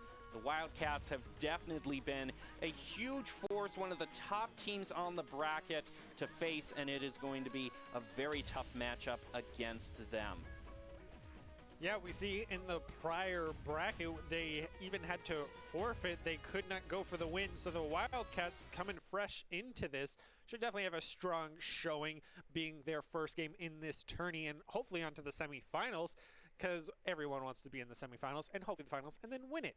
So I'll have to wait and see what they are going to pull out for Nepal on Control. Well, as we said, this matchup is Blue Springs versus St. John Vianney in the quarterfinals for the Missouri Scholastic Esports Federation match. And again, that is to remind you, it is Blue Springs versus the Griffins here in the Missouri Scholastic Esports Federation quarterfinal matchup for the spring Overwatch season. And now before we get to the game, we always bring up Doc's keys to the game. And Doc's keys to the game in Overwatch, again, is to never take a fair fight, and that means to take fights in unexpected places when they're unprepared, and tempo, tempo, tempo. Brought to you by Count Identity Trust Global Network, delivers real-time fraud protection, account protection, and enables personalized customer experiences for more than 9,000 leading brands and payment providers. Quick and accurate identity trust decisions deliver safe payment, account creation, and login events while reducing digital fraud, chargebacks, false positives, and manual reviews. Count.com, KOUNT.com. So now let's get into the first match. We are going straight into Control, which is the same map as we have seen in the first two games. Going to be starting out on Nepal yet again. And I see Blue Springs is really favoring going to the Symmetra, get there first on the point and set up those turrets. Yeah, we saw work in our first matchup. However, it did not work in the second game, however, as they were just doing that broken record strategy of teleporting on the left side. Now we're going to see a very quick engagement on the far side of the map, with Bread getting a triple kill on that Rhine, and already it's a team wipe for Blue Springs. Well, my goodness. That is a very quick win there. And Brett, look at Brett already to 93% on this shatter. What is even going on? Well, St. John Vianney just have some time to regroup, and luckily for them, that shatter isn't going to catch anyone there. Apex is going to get a flame strike onto Bread, and they're going to continue to try to push forward onto this point there. They're going to probably be met with some turrets, though, and a car wash, and that is exactly what is going to take out Elf there, as they are all being mowed down by those turrets, as well as the laser from Symmetra herself. That is exactly the kind of strategy you want to do. And there, they're going to set them up again and coast past 30%. Yeah, we saw Cut with that Baptiste throw down the application matrix, but he was the only person behind it and got quickly eliminated by Symmetra, who could simply just out DPS him with his own amplification matrix. We also saw Apex on the Reinhardt push onto point by himself, now having a team behind him. And it looks like already Brett's just going to sit by that door and get already back up to that 45% with the Flame Strike kill onto Keeg. So we'll have to wait and see what St. John's going to do, if they're going to back off, because it looks like they already are. Losing that mech for KCV, and even the charge kill onto the McCree. Blue Springs being that dominated force with Baby Diva pushing the spawn with the sneaky Lucio. So we see a little quick engagement and pokes from the McCree into spawn. They're just getting cheeky now. They are so confident against this matchup. But that can sometimes be a team's undoing, so you don't want to get too overconfident in your matchup. The double Diva mech! Are you insane right now? Look at KC Vet. That has to be one of the best plays of tonight. That is so dirty and disrespectful. Blue Springs just having too much of a good time. Yeah, this has definitely been a fair matchup to say the least. Hint, hint, wink, wink, with Apex now finally getting a triple kill with that shatter. But will it even make the difference? Because we just hit 100% on the point. Wow. Okay then. Let's just move on to the second round then. Blue Springs, you definitely have a lot of confidence. You're definitely going for those more showy plays, and I've seen a little bit of cheekiness from Boise State as well when they have so much confidence. But just don't let that be your undoing, and don't start disrespecting the team so much that you start making bad plays. Yeah, have to wait and see if it gets the best of them, as St. John now swapping over with Apex on the Zarya. And she now on the Rhine. See if that'll make the biggest difference or not, as Blue Springs pretty much changing up the rest of the roles other than the tanks. Now with Blaze on the Genji, Clear on the Tracer, Rhett on the Zenyatta, and Ice-T on the Ana. Definitely a better squad for this point, as St. John pushing up with Keegster on that Junkrat now. See early engagement, but not as quickly the team wipe, as Clear is going to be able to get the elimination onto the Rhine, quickly followed by Bread taking out Keegster, and now the McCree is able to take out Bread as he charged for by himself. Apex following that up, getting Clear out, but Rhett's going to be able to snipe out that McCree in the back line, as KCV is going to take out Apex as well, and already they're going to have to fall back to spawn and regroup, as it's been a pretty one-sided match so far for these teams. One-sided so far, and Brett actually charging out. Where are you going? Wait for your team. That's very dangerous right there. And his shield is just getting mowed down. And yeah, you can't get too overconfident here, Blue Springs, because that is St. John's opportunity to try to push forward here. There, Ryan goes charging in and is going to get mowed down. Now Keegster is able to even that up somewhat by taking out Ice-T, as the Genji Blade is being used by Blaze here. Going right into that Immortality field, taking out the Lucio right after that, and a double from KC Vet is going to turn around Blue Springs' early mistake and allow them to keep the point. Yeah, we saw Rhett also pop his own Transcendence to help keep Blaze alive, as he was using that Dragon Blade to clean up the rest of St. John. So St. John now going into this next fight with the ult advantage, with Blue Springs only having the Shatter, Diva Bomb, and Nano if they can charge it quick enough at the start of the fight. So I'll have to wait and see if that will pay out and be the game changer, as these tanks have been the key players in these matchups, and definitely the MVPs of the winning teams, no less, making all the difference.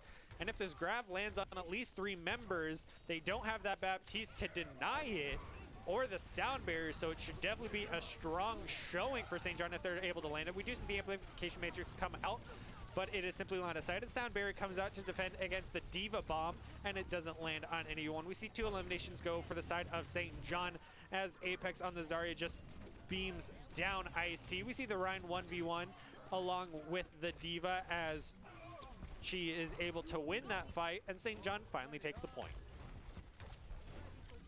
Well, I got to hand it to them. They didn't press all of their cues to take it, so they're going to have a bit more to play with right now. I'm curious to see how this Riptire works out and where Keekster wants to position himself so he doesn't get found out, as Blue Springs is now going to find themselves in the unfamiliar position of trying to take back the point. The Nano Boost is going to be thrown out, countered with the Graviton Surge. Riptire combo coming out, but it is not going to find anybody as they threw down, as we see St. John threw down the Immortality Field to help keep themselves alive. Blaze and Brett are going to try to even it up as the Genji Blade is going to pick up 2 and now 3 for Blaze. And that is sort of the hero play that all DPSs dream about, getting a triple and turning the fight around by yourself. Yeah, St. John's got to go full dive now if they even want to make it to point on time, but with Blue Springs on the full aggress now, getting a kill with the Shatter will stall him out just in time. The Wildcats take it. Yeah, the Griffins having a really tough time here, but I do have to say it is looking out for that showboating from Blue Springs, because if one of their members just kind of goes in and tries to take it by themselves, they can leave themselves at a risk. So that's going to be the dynamic that we see coming out. Well, with a focus on pride and quality and excellence, Skulls seeks to become the brand name of choice for esports apparel, backpacks, chairs, and just about anything you can imagine. Skulls stepped to provide prizing and support for the broadcast of the Missouri High School Overwatch playoffs. You can find out what your gear could look like at skulls.com. Yeah, gear can definitely make all the difference. Feeling good makes you play good, that's for sure. So going into this next map of Eichenwald, have to see if we'll see May come out, as she's been definitely the dominating force in the prior games with this hybrid matchup, or will it be their downfall? Because we've seen the Symmetra play also try to work, and it's worked for some teams and be the downfall of theirs. Or we could see the Pharmacy finally come out on this map rather than just the Escort and have that viability, because it's very good on Eichenwald not having a lot of roof cover, especially for the first point and even the first checkpoint of when you're pushing the cart. So that could be a huge game changer if the Griffins want to pull it out here, if they have that even in their pocket, or maybe the Wildcats do and they'll just continue to be the dominating force. Well, if you're going to do some sort of off-meta pick, you better it better be such a comfort pick on you, for you that you can just kind of pop off and do whatever you want to do. And I would almost kind of expect that from Blue Springs. They might just start bringing out some of their favorite picks and try to go for some plays of the game. But that could be their undoing. So we're going to get into the second match. It is going to be Eichenwald. It is the Wildcats versus the Griffins in the quarterfinals for the Missouri Scholastic Esports Federation. And as we see the picks come out, Blue Springs is going to be bringing out Bastion on Apex. Yeah, we'll have to see if that'll make a difference here, especially that they're on the defense. Now we're going into the swap as well with the Echo and the May. That can really make all the difference, but having the Echo up top will be quite interesting, no less. Not having the DPS to back up the May, but having the May on attack could help being able to swap up the teams. But Bastion's going to be able to burn through that May wall quicker than anyone else for the DPS role, as well as take out that Echo, being essentially the auto cannon that you need to take her out of the sky. Blue Springs looks like they're already going to have to reset, losing that DPS and the eye in the sky. I do like the fact here that if St. John actually, who is bringing out this Bastion, has gone with the full strategy of having the Mercy pocket that Bastion and boost all of that damage, they're going to have to burn through this May wall here. And in that close quarter, there's definitely going to be a lot of damage pushed out. They got to get through that Rhine shield, though. And we see Amp Mage is going to be thrown down, and they are able to take out Rugged. And a huge shatter right onto Apex to just take him out. And now Blue Springs has found what they need. Once they've got that Bastion out of the way, they can just push onto the point, get the team wipe for themselves, and start pushing forward. Yeah, St. John went all in on that Bastion, and it held for a little bit. The Orisa Rhine Shields definitely held off, but once they pushed right through, we saw Bread go charging in, and they were definitely able to clean up shop there. Looks like they're even going to stick with it on the second point, which is not what you want to see here, especially when Blue Springs has that Junkrat to just lob grenades over the shields or burn them down simply. The May also has that wall to buy them the little bit of seconds that they need, even though Bastion can burn it down so quickly. We're already seeing the Dragon Strike coming online as well as tank form for St. John. But it looks like they're going to have to go into Blue Springs Blizzard as well as the Amplification Matrix. And already losing 3 members to the Junkrat Reinhardt, and now make it 4 to clear.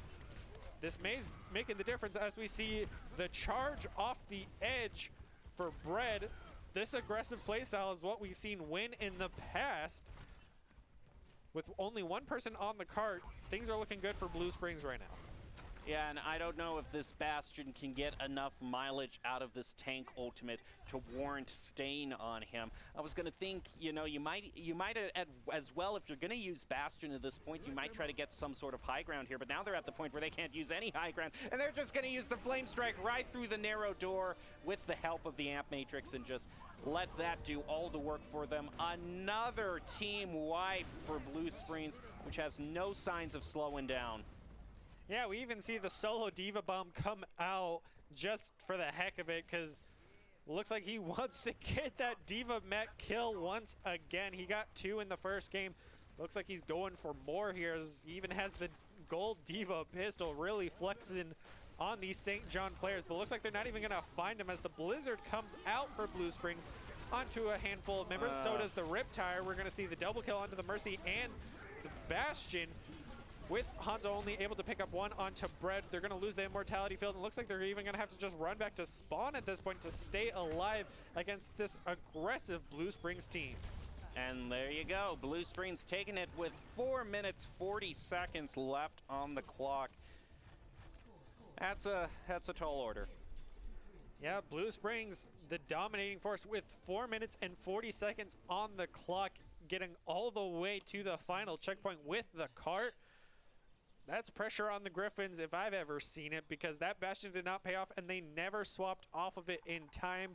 They full sent it and it cost them dearly, as we get a quick look at this replay of when that Amplification Matrix came off in strides for Blue Springs. We're going to see Bread get that triple kill with the Flame Strike, as well as the triple kill for Junkrat, and then the solo Diva Bomb just for the flex. Blue Springs is definitely having a fun time with this matchup. Yeah, they're in a point where they can start just bringing out some of their favorite picks. They're going to be using that May, though, which has so much utility on this map. Is going to be bringing out the Junkrat, too, which can be very good on defense as well. Yeah, back in the day when we had the offensive and defensive DPSs, Junkrat and May were there, so at least they're playing to the strength of the side of the map. It looks like St. John is staying with that Mercy that doesn't fit with this comp whatsoever. We saw that with JV as well. People like their Mercy, they like the res, but not having that aerial verticality component can cost you dearly. Same with the damage boost. We're not even going to have a Bastion, as an immediate pick from the side of Apex with the Sonic Arrow onto that Junkrat, who just got a little bit too cocky, standing right out front trying to go for the possible bear trap kill, but was eliminated. At least he'll get back semi-quick, being able to launch himself, as Apex is already up to that 30%, trying to burn down Bread's shield. He's going to find that Junkrat's already back and putting out a lot of DPS, immediately having to back off. Losing their main tank, St. John's not looking good as they lose their McCree as well, but Apex is able to take out the Baptiste. Keekster's going to fall on the Orisa, and it looks like St. John's going to have to go for the reset. And I find it a little interesting that St. John has really been favoring this Mercy pick, as I can understand that if you're going to be using it for the Bastion to pocket it, but now she is pocketing the Hanzo on attack there, so this might be some sort of pick that they have really just kind of pre-chosen and just might not want to try to swap off since they're so set on it. Right now we see Noodles coming in. As might try to get a pick on the back line, is going to try to pressure this May here. Going very low on health himself, though. That could choose be as his undoing. Is able to pick up the health pack, though, as KC Bet takes out Reinhardt from St. John. We do see Rugged is bringing out that Riptide, able to take out Apex, and now St. John is just going to be pushed right off the edge there, and that is going to be yet another reset for them. Yeah, Blue Springs definitely being the close-knit team that they have been so consistently, and as we mentioned, that's what the win condition is for this. You got to play close together, and you got to win those team fights with your comfort heroes. Once again, Apex gets the early pick onto the Junkrat, who's been so cheeky. Oh my goodness! But a great Diva Bomb from over the roof from KCV is going to be able to take out that Mercy and the Hanzo, who both had their ults up, no less. So now St. John's going to have to hold back and wait for the respawn to even start this next push with only 1:50 remaining. That is just dirty. That's just they're way so they are so overconfident right now. But they kind of have the skills to back it up, as this Diva is just going to be dancing around them now, forcing them into this small building here, and the damage is going to be piled onto them. We do see Valkyrie used by Mambo trying to keep the team alive, as well as the Amp Matrix thrown down, but it is not enough as the Junkrat just hurls his bombs and mines into that small room. And Blue Springs is going to be using the Riptire yet again and getting a double from that as well. Yeah, Pocket Merciana Hanzo is definitely the interesting choice here, no less, as the Baptiste is going to have to go for the reset because he was so far behind enemy lines by himself. We're even going to see Clear just hanging out. Same with the Reinhardt, not even going to point because St. John really hasn't stood a chance pushing through. Apex once again getting the early elimination onto Junkrat, but it seems it hasn't made the difference with this 5v6. See if Blue Springs will let them do it as Brett just jumps off the edge in the back line. Definitely memeing on St. John now, getting a little bit cocky here, but it looks like they're going to go for the Blizzard and get 3 members with the Shatter coming out, getting 2 kills with the Blizzard as well as the self-destruct, getting the team wipe. Amplification Matrix will throw down just because they could.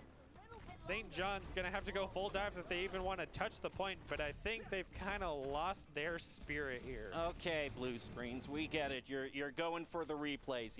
You want to dominate. We're really impressed here. I'm clapping for you. Oh wow, so amazing, over the roof. I am so blown away right now. There goes a Dragon Strike and a Supercharger being placed down. I mean, Blue Springs still takes it in the end. So congratulations, you got this round. Let's pack it up. And St. John only able to get about 1 tick there. And we're going to end this now. Rugged being taken out, but that's going to be really the only elimination out from Blue Springs. They keep the other members coming. They keep them from coming in and just trying to keep it going. That was dirty. Talk about playing with your food, Blue Springs. Not supposed to do that. That's what your parents taught you as a kid, but yeah. Too late. They did it. But they did it well. I mean, they played very closely as the team, even at the end when there was just a 4v6 going on in that final push. They still managed to defend it with the May just trickling in, throwing down the Blazer, getting double kill. We saw the Diva Bomb come in as well for that final push. And they just took them apart. St. John's definitely got a lot of learning to do. Yeah, it's just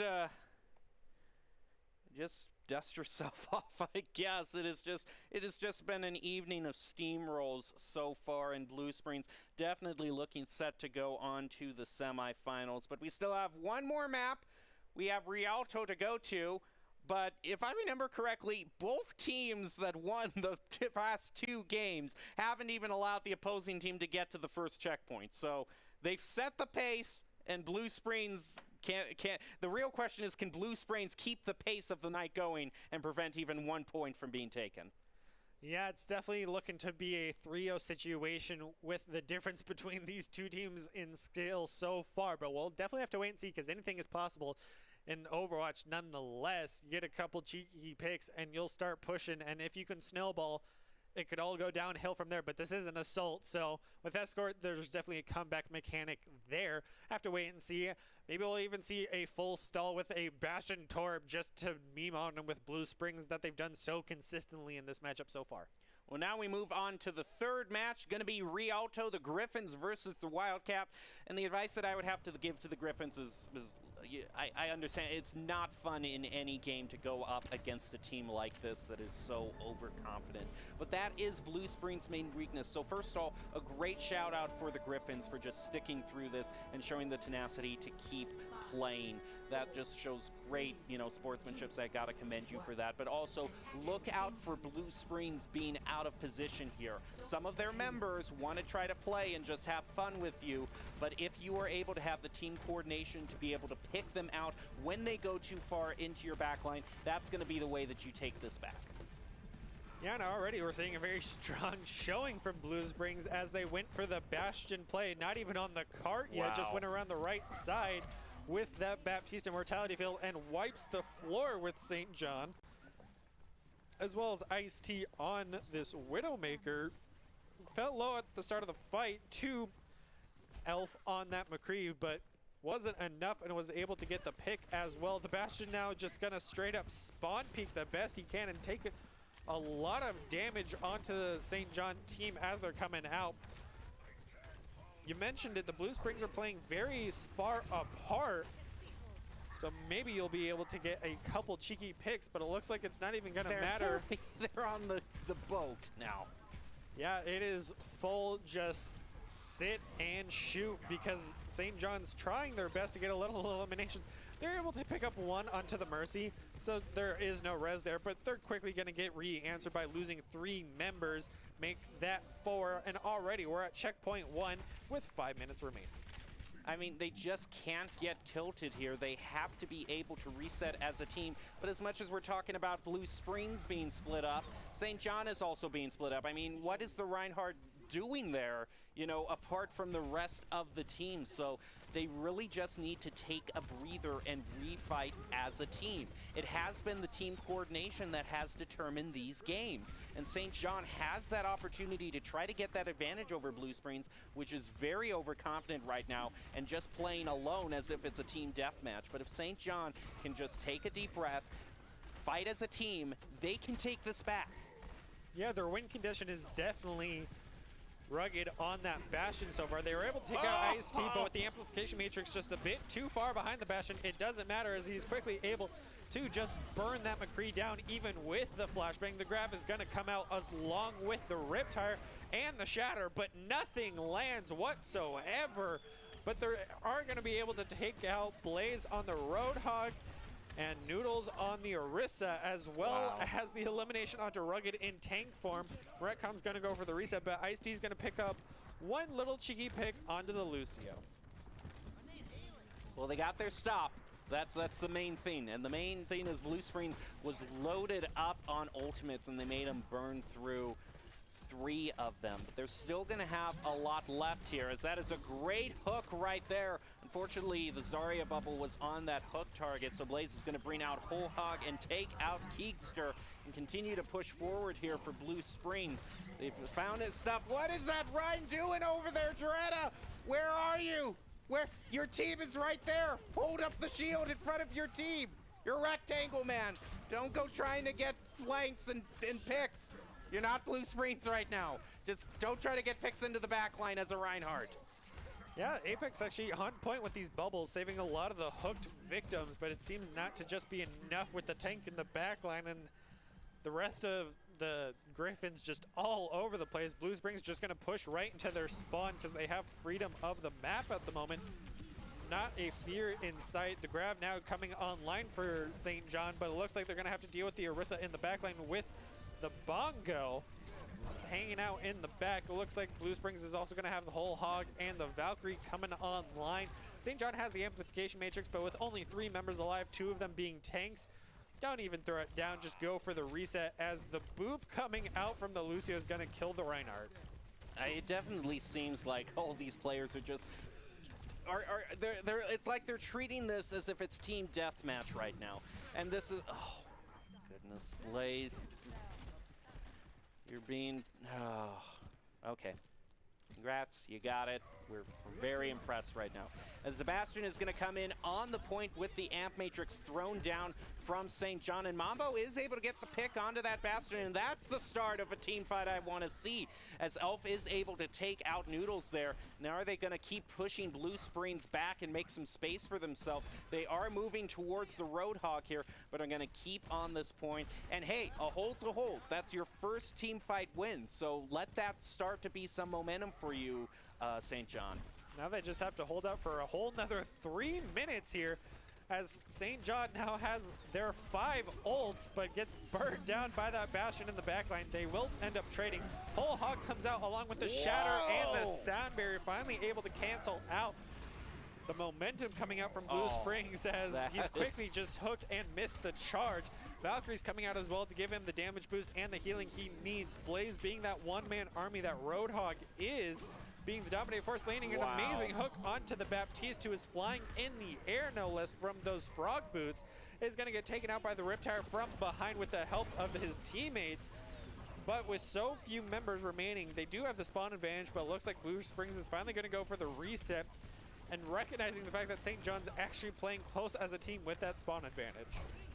Well, and this is the main thing, is Blue Springs has been in the mentality that they want to go for those meme plays, and they're sticking on this Bastion when maybe they need to kind of switch it up a little, and St. John can probably use that to their advantages. Look at this charge that Apex has built up on the Zarya here, and Rugged is going to bring out that tank for him, is able to take out Elf and Keekster, but Keekster puts a stop to that and is able to trade 1 for 1, as Apex brings out that Graviton Surge and is able to use that great charge that they've built up on their attack to be able to take out the Echo, and they are managing to hold Blue Springs here. And I gotta hand it to them. You've managed to burn 90 seconds off of that clock, St. John. You've got a lot more fight in you. Just don't get tilted and take out that Bastion. My goodness.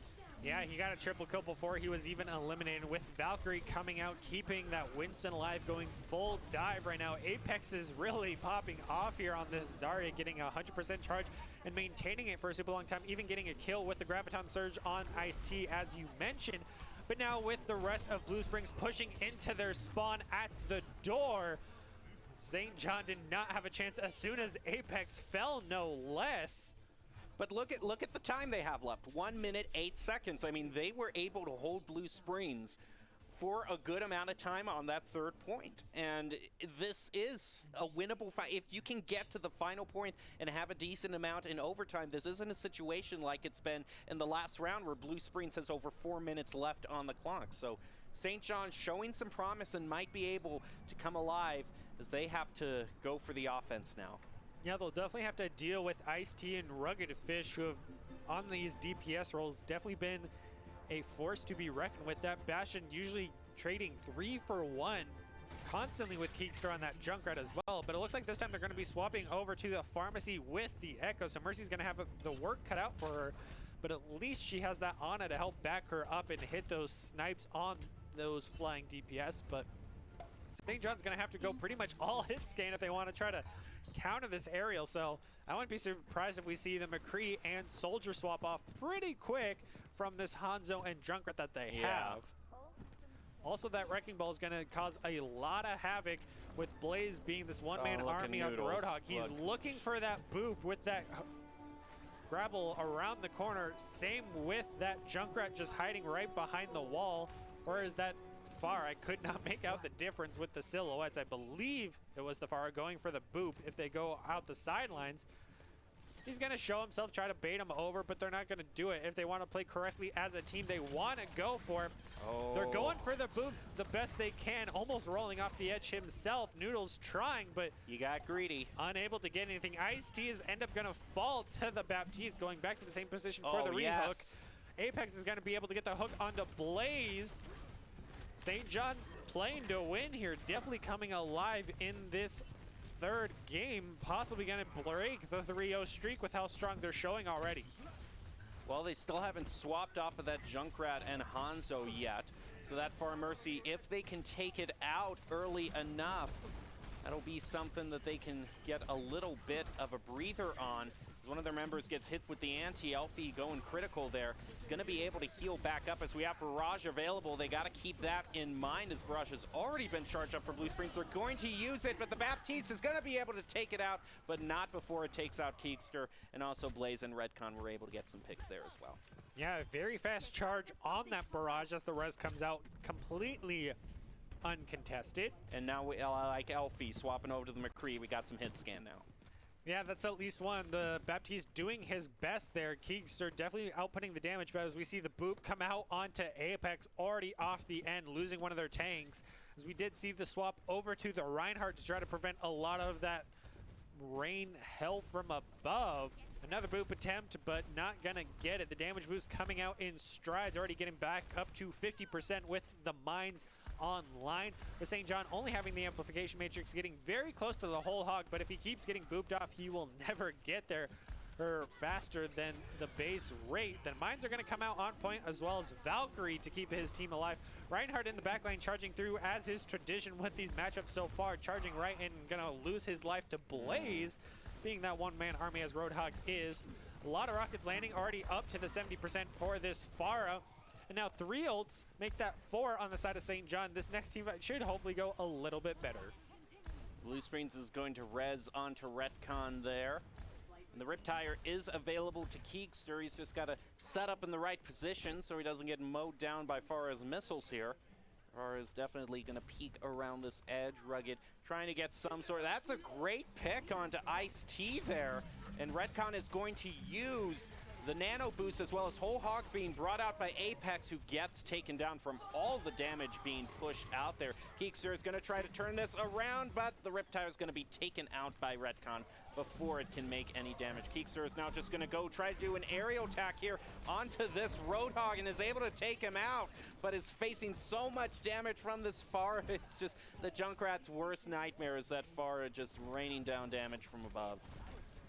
Yeah, really good on Blue Springs for having that target priority, immediately throwing down that nano to eliminate that Whole Hog, as we see mines come out from Noodles, but is going to get quickly eliminated, but at least he's going to pick up Keekster before he has to respawn. Apex is going to be able to take out Redcon, but with the res being uncontested and having Blaze now on the Reinhardt, base tank so much damage, we're going to see the duplicate come out from the Echo onto the Roadhog as well. Valkyrie's going to come out. Shatter's going to come out from Ice-T on this duplicate. And with the double Shatter her being in their back pocket, they're going to use one and win this fight. Now Keekster swapping over to the Soldier. As I mentioned early on, they're going to need that double hit's going to take out these Flyers. Now with Barbecue on the Moira as well, and Elfie swapping off that McCree to the Tracer to try to get in the backline and maybe take out Retcon. That's about the only foreseeable future of this Tracer, or just dive onto point. Barrage is going to come out and able to take out that Reinhardt. Apex on this Wrecking Ball is going to try to buy as much time as he can, going for the spin to win, but it's going to hit a wall and stops that momentum right away. The Shatter's going to come out onto him for the solo Shatter. Mines was attempted, but it was just too far off the cart to get too much value. Blue Springs shuts down any hopes that the Griffins had. Yep, and that is going to be a very convincing win for the Wildcats. And you know, Blue Springs, if you want to have a win like that, that's all right. You can do it. You're going into the semifinals next round, though. So don't get too headstrong in that fight. Remember, you're getting toward the end of the tournament here, and start to show a little respect there. Okay, but again, a great shout out to the Griffins, though, for all the trials and tribulations they had to go through. They did show signs of life there at the end and held Blue Springs at the third point, so great tenacity shown by them, and a great shout out to them. We're going to get to the fourth game right after this break. We're going to take a quick break and wrap up the quarterfinals for tonight, but right after this.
Here are a couple lessons I've learned over the years.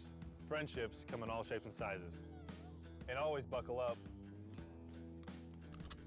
Seatbelts save lives. That's a rule we can all live by.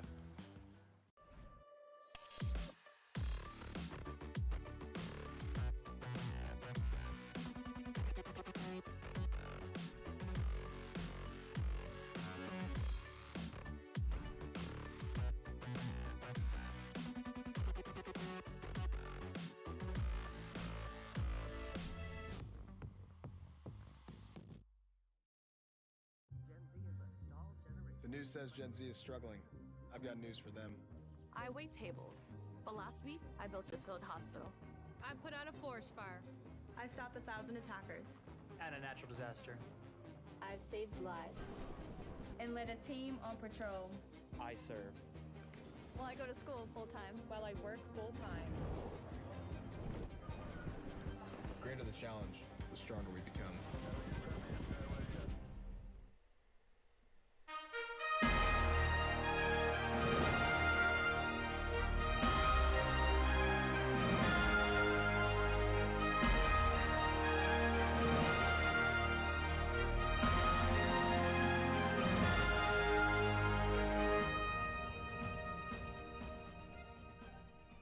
Welcome back to tonight's coverage of the quarterfinals in the Missouri Scholastic Esports Federation Overwatch matches.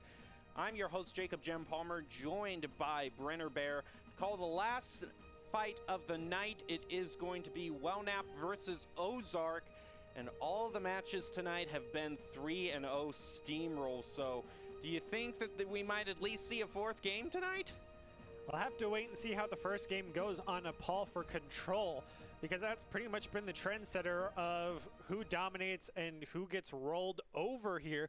A lot of teams going for the symmetric plays here, a lot of Reinhardt plays that are getting super aggressive. That also determines how the team fight goes. And the secondary tanks also determine a lot of how the team plays. We see a D.Va, they play a little bit more aggressive. The Zarya plays a little bit further back. So we'll have to see if that trend also continues in this next matchup. Well, let's take a look at the bracket one final time to see the final matchup. It is Ozark versus Wellington Napoleon, or Wellnap as we know them by. That's what the WN stands for there at the very beginning of that name that you see there. And Wellington Napoleon has also, along with Blue Springs, has really been a name that we have seen kind of at the top of the bracket and a lot of times in the normal season. But the normal season isn't the postseason. I'm sure not to, pick at an open wound, but Boise State kind of knows that, open season, the normal season isn't necessarily the playoff season. So Wellnap has to, go into this not too overconfident. Yeah, you also got to have that adaptability to deal with all the patches coming out over the summer, because that can consistently change up the game ever so slightly, and even the team composition. So having that postseason spring tournaments can change the game a lot, especially for you as a team. So that should also help a lot in this tournament, as we've seen the adaptability and flexibility of these teams has definitely been put on the test. Well, they can change the meta slightly, or they can do a D.Va remake buff and do something like that. So, to say the least, patches can make a difference. But right now it is Wellington Napoleon versus Ozark in the final quarterfinal match of the night. We will see who goes into the semifinals. And Doc's keys to the game in Overwatch is always to never take a fair fight, and that means to take fights in unexpected places when the opposing team is unprepared. And tempo, tempo, tempo. Brought to you by Count Identity Trust Global Network, delivering real-time fraud protection, account protection, and enables personalized customer experiences for more than 9,000 leading brands and payment providers. Quick and accurate identity trust decisions deliver safe payment, account creation, and login events while reducing digital fraud, chargebacks, false positives, and manual reviews. Count.com, KOUNT.com. First match is going to be getting into right now, same as always, on Nepal. Yeah, Nepal's definitely, like I mentioned, the game trendsetter as we look at this team lineup from both Wellington and the Ozarks. Wellington had a very strong showing in the JV League, just like CBC. And if their varsity is just as good as their JV, no less, if not better, this could easily be a 3-0 game unless the Ozarks have that back pocket that could change the game. As we're looking at this lineup, we're going to have the Ryan Zarya on both sides. with the Baptiste on both sides as well, but this time we're going to have the May Echo with no Pocket Mercy and an Ana for the Wellington, and Ozark's going to go for the Hanzo and Junkrat Mercy with no Echo or VAR to be seen. Already we're seeing an immediate trade between the Hanzo and the Ana, but with that Mercy they're going to be able to res the Hanzo. So Ozark's off to a stronger start than Wellington so far, but it can be an easy swing as they move over to the point and now give Wellington the high ground. A lot more of an even fight than we're used to seeing. A great Maywall there is going to catch Crackle off guard and they're able to pick him out. And also, that's going to be the Application Matrix thrown down. And they're going to use that to take out 3 more from Ozark, force them to reset and take the point for themselves. Yeah, Wellington played a little bit further back, got their Ana back in time, let them rotate over to point before it unlocked, had the high ground advantage. As we all know from Star Wars, that's how you win the battle, and they did. And with this Echo not even having a Pocket Mercy, she's been playing pretty uncontested because it is all down to the Hanzo and Baptiste to try to contest her. But with this duplicate up, I wouldn't be surprised if we saw the duplicate come out on Reinhardt, which has also been so consistent whenever we have an Echo. And already we're seeing the Echo get the elimination onto Zarya, no less. So losing that secondary tank, no bubbles to protect you. They're going to have to back off. They do have the 4 ult advantage going into this fight, but Wellington's going to have a lot coming right up, if not during the team fight. So Ozark's got to prioritize those targets if they're tracking ult percentage. Now they're going to take a little bit of a different route here. Their Reinhardt gets bubbled up for some added protection. We do see the nano boost is coming out onto the Reinhardt, and the shatter is being used by Shortstack as well. It's going to be going right onto the nano boosted Reinhardt, and a great Riptire from Ozark is going to put Wellnap back at the disadvantage, but and an important res there onto the Junkrat keeps Ozark at the strength they need to take out Nebula and go back onto the point. This is a much more competitive match, and I have to say it's about time. Yeah, Wellington got a little bit aggressive there and used the shatter on a bubbled Zarya, and it was a 1 solo shatter anyway. There was nobody behind her, and then they immediately re-answered as they nanoed the Rhine. Ozark playing that very reserved, and it definitely paid off for them with that shatter landing onto 3 members of Wellington, able to eliminate them very quickly. He did miss the charge onto the point, but they were still able to clean up with a 5-man Graviton Surge, immediately removing the mortality field and the Blizzard coming out. Wellington answered so aggressively, almost even gets the team wipe if they can find Hyperion in time, and they got it. Well, there goes the team wipe for Wellnap, taking back the point, moving it up to 70 there. They're only going to have 2 ultimates, though. The Nano Boost is going to come online really fast here, but Ozark, like they did last time they have the point, they do have a slight ultimate advantage, and that Riptire is going to be coming online very soon here. So now we'll see if Ozark can indeed. They're going to be taking this narrow route here. Can they push through? The Maywall's waiting right for that Reinhardt. It's going to get pushed off the edge, though, and that's their opening. And that's going to miss there. It's just going to wall them off inside now. Amp Matrix thrown down as well as Nano Boost. Here comes the Graviton Surge, though. And the combination with the Dragon Strike is going to pick up 2, but Shortstack with that Nano Boost, they just weren't able to get to the point in time.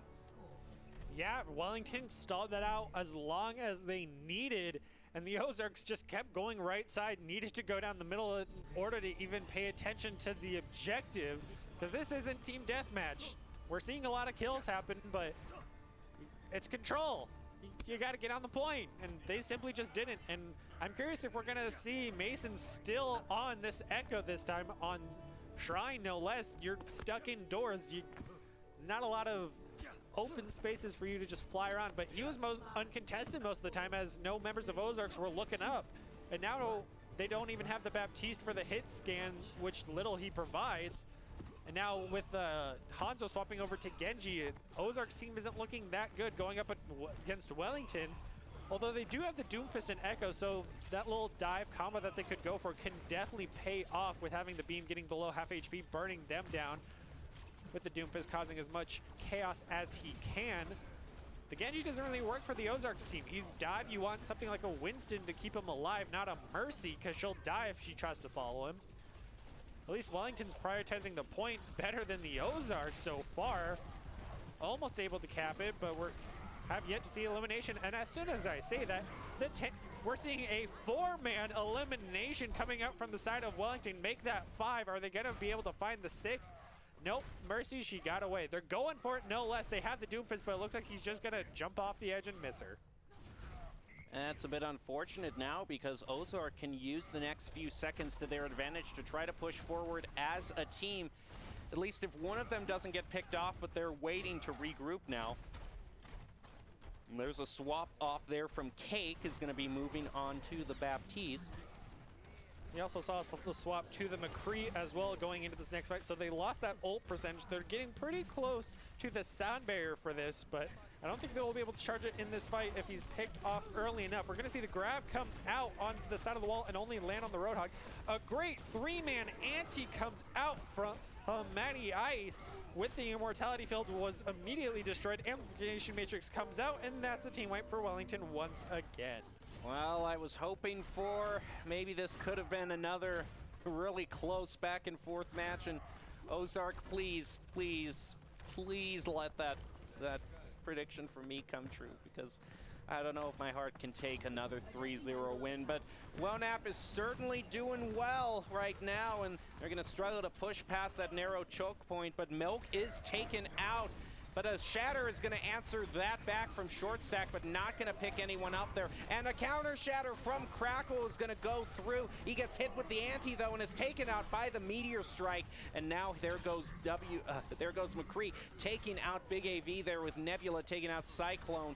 And Ozark is still having trouble getting to the point. One of them tries to get on sneakily, but is met by Milk and is taken out. Yeah, the Ryan Roadhog combo is not what you want to see on Nepal, no less. And Reinhardt has had all the healing he needs. Short stack definitely being with the better team here, as they're just full sending it even with the duplicate. And this Zarya definitely made the difference with those constant graviton surges landing on multiple members of Ozark. Wellington having that adaptability and flexibility that they needed as a team with that team composition, and takes it. Well, that's going to be the first victory for Wellnap, certainly proving why they are one of the top teams that we have seen throughout the regular season. And if you have a top team, you want to represent that team well. And with a focus and pride in quality and excellence, Skol seeks to become the brand name of choice for esports apparel, backpacks, chairs, and just about anything you can imagine. Skol stepped in to provide pricing and support for the broadcast of the Missouri High School Overwatch playoffs. And you can find out what your gear could look like at skols.com. Yeah, as we keep saying, whenever they come up, when you look good, you play good, you feel good, you'll definitely feel better. I don't know. Some of these teams, their performance is enough to feel good on their own. Yeah, I mean, they've definitely been the dominating force with the constant 3-0s we've seen. And in the previous match, we saw Blue Springs even just start playing with their food, as I said, because they know that they're just the better force. They just had the man Reinhardt on Eichenwald just hanging in the back like, we don't need to be there. Our team's got it. They had that confidence because they had the team flexibility. So going back to Eichenwald now, we're seeing it change up on this roster with now Milkman on the Soldier, Nebula on this Sigma, as well as the Ozarks now taking a note from Wellington with this Zarya, but Cyclone's going to swap over to the Moira along with WYWTH on the Junkrat and Hyperion on this Genji. Definitely an interesting roster to say the least, because they don't really meld together with a semi-dive, hard hold, traditional Overwatch comp. But Doomfist coming right over the roof edge in the backline, getting unanswered, even taking a rock to the face. Crackle's taking a ton of damage, even with the ante coming onto him. But his teammates are going to heal him up the best they can.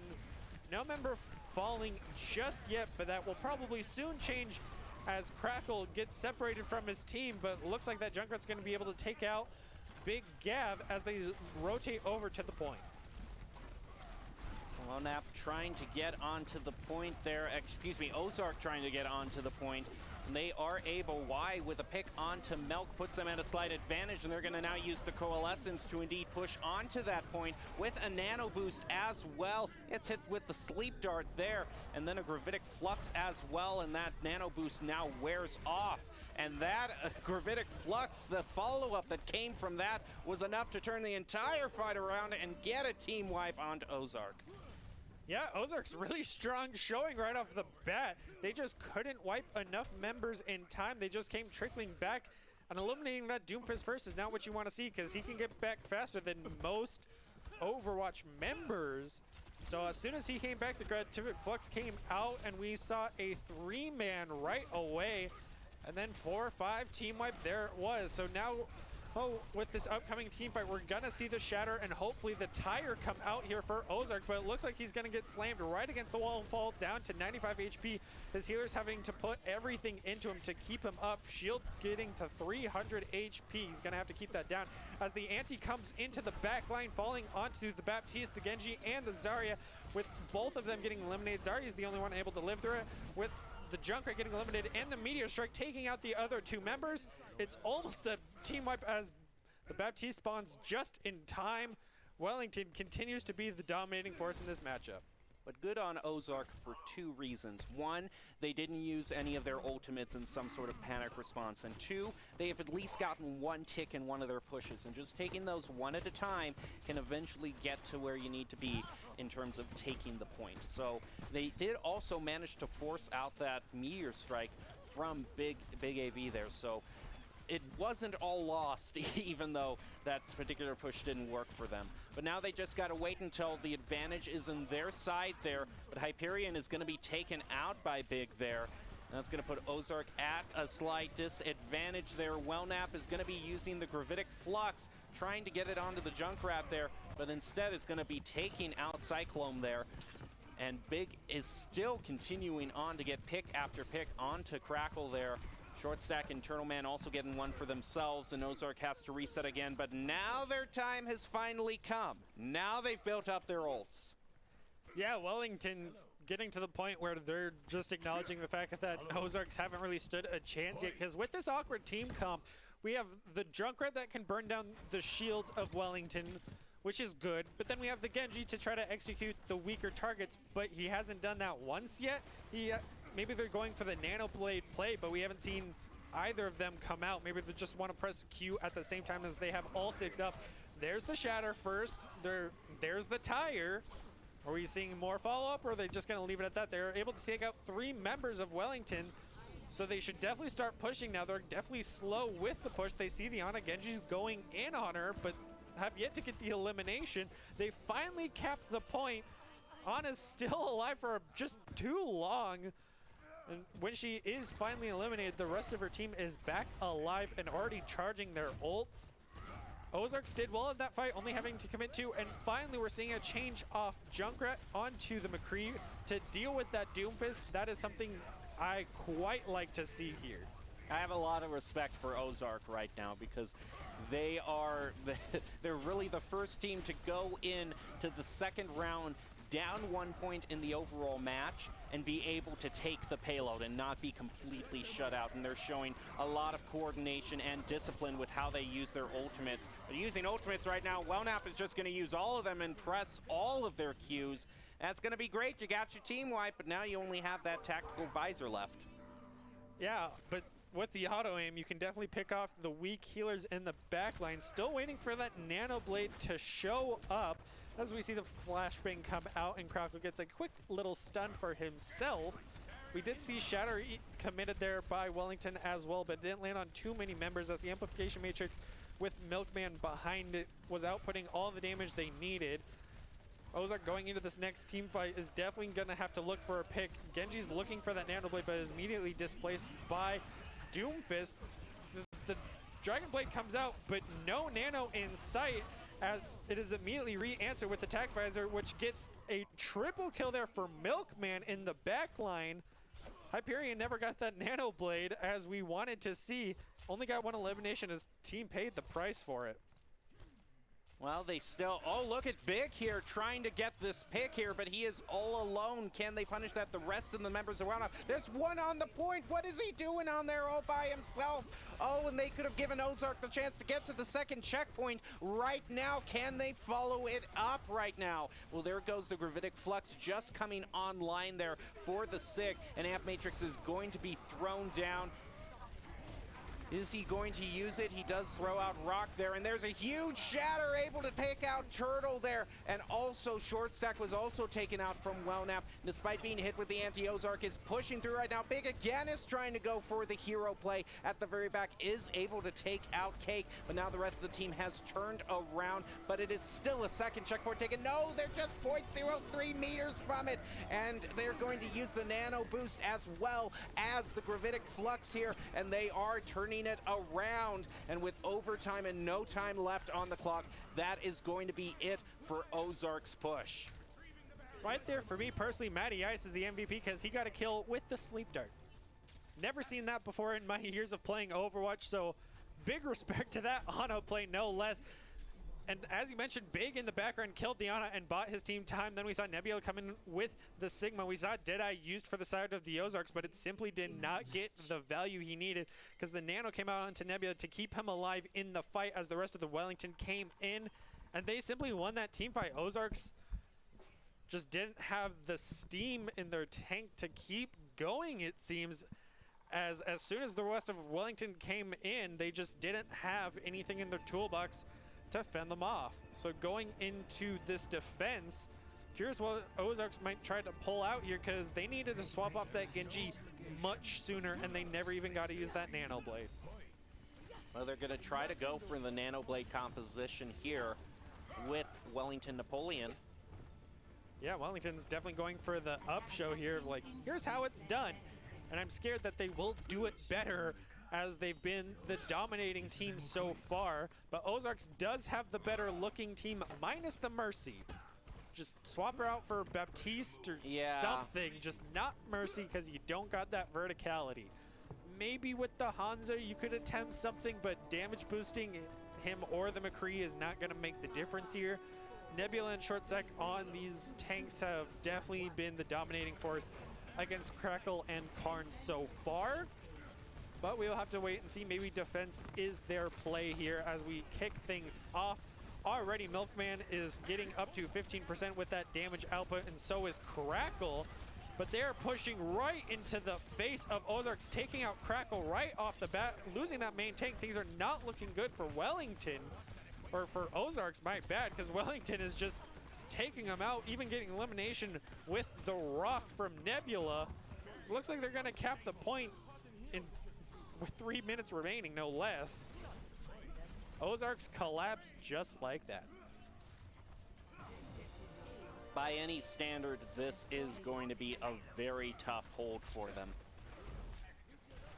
Yeah, things aren't looking good because Wellington held them off until they had about a minute 50 to cap the point, whereas Wellington just literally cut that in half and said, too bad, we're going to win first team fight and take out your main tank because you weren't with him at all.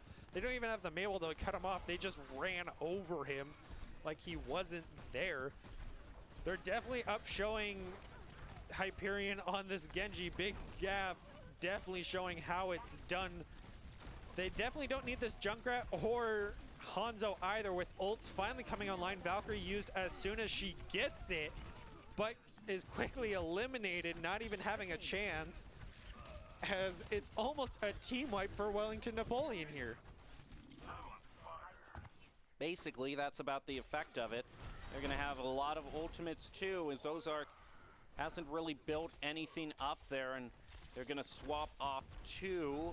They're going to swap off. One of their supports is going to swap off, but it probably isn't the right support that needs to swap off right now, as Nano Boost is going to be used, as well as Gravitic Flux and Shatter, and here comes the Blade out. The Flux is able to take out one. The Blade gets Cake, and then following it up, it's one after the other, and a total team wipe for Wellnap, allowing them to get the win. Yes, they got 2 team wipes in a single push, and Ozarks definitely getting shut down hard there.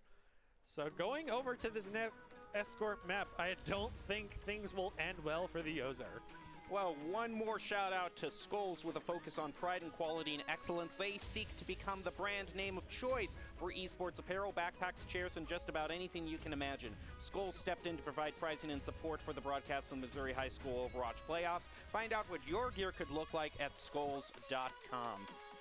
Well, Brenner, even though Wellnap has managed to go 2-0, I really got to hand it to Ozark. They at least made it so both teams had to push with the payload. So that's when going up against a top-tier team, they're definitely showing a lot of tenacity. Yeah, their JV team didn't do that too bad either when they played in their quarter and semifinals. So at least they are living up to their name so far and putting up a good fight. They've won a couple of really good team fights and gotten on the point a couple times as well. They just weren't able to maintain it as long as Wellington or get their own team wipe. So I'll have to see if going into this escort map, if they're going to collapse just like they did on Eichenwald, or if they're finally going to come up with a real team composition that we've seen from Wellington, or if they're just going to keep doing their wacky stuff like they want to. Well, the maps are all set out for us, which means Rialto once again is going to be the third map and possibly the final map for Wellnap right now.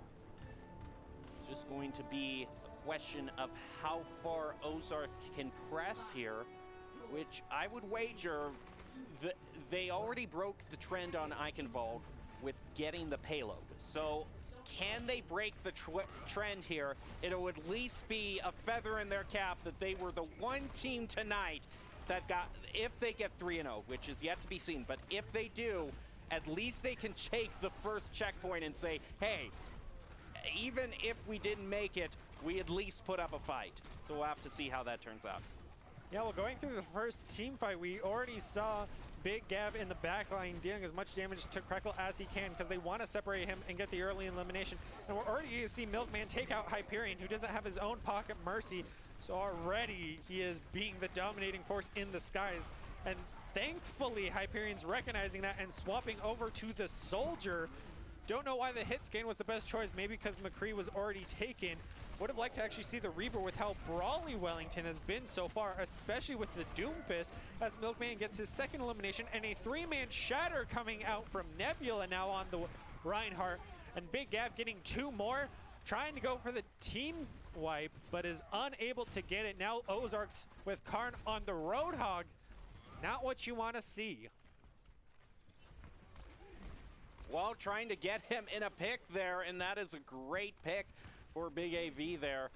Karn is going to be taken out, and that's going to bleed off more precious time from Ozark's bank here.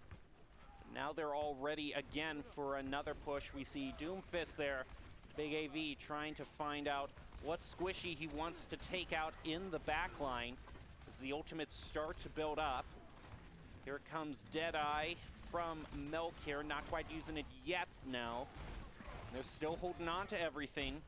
They're going to be able to try to stun the Reinhardt there, push some damage onto both tanks there, and Big AV finds the pick he was looking for onto Cyclone, and that's the signal for the rest of the team to move in with Nebula, getting a double, and a double boop onto Ozark is going to wipe them out again and send them back to the start. Yeah, Wellington definitely having that restraint that they needed for the call. We didn't see Big Gav get the Meteor Strike kill, though. He just moved in on the team after getting that elimination on Cyclone. Ozark's now going into this next team fight with 4 ultimates on their side to Wellington's soon-to-be 4 as soon as they get Shatter. Shatter has definitely been Nebula's spot to shine, no less, if he's going to be able to manage it. We'll have to see what Crackle is able to block as he's putting a shield in the wrong direction already. Big Gav looking for the sneaky play as he's been up there so consistently. At least Cakeman's been watching him as we see the McCree 1v1 go to the side of the Ozarks this time. But Big Gav jumps right on top of him and gets the elimination. There's the shatter I was bringing up, and we see it land onto 2 members as Cyclone is the only one able to survive it and immediately pops his Coalescence as we see Crackle fall, not getting that healing from the Coalescence that he needed because it was line of sighted. Big Gav's able to get the rear elimination onto Cyclone once again with Dog taking out Cakeman. these supports have been falling consistently, and Hyperion's not even gotten his visor up once yet.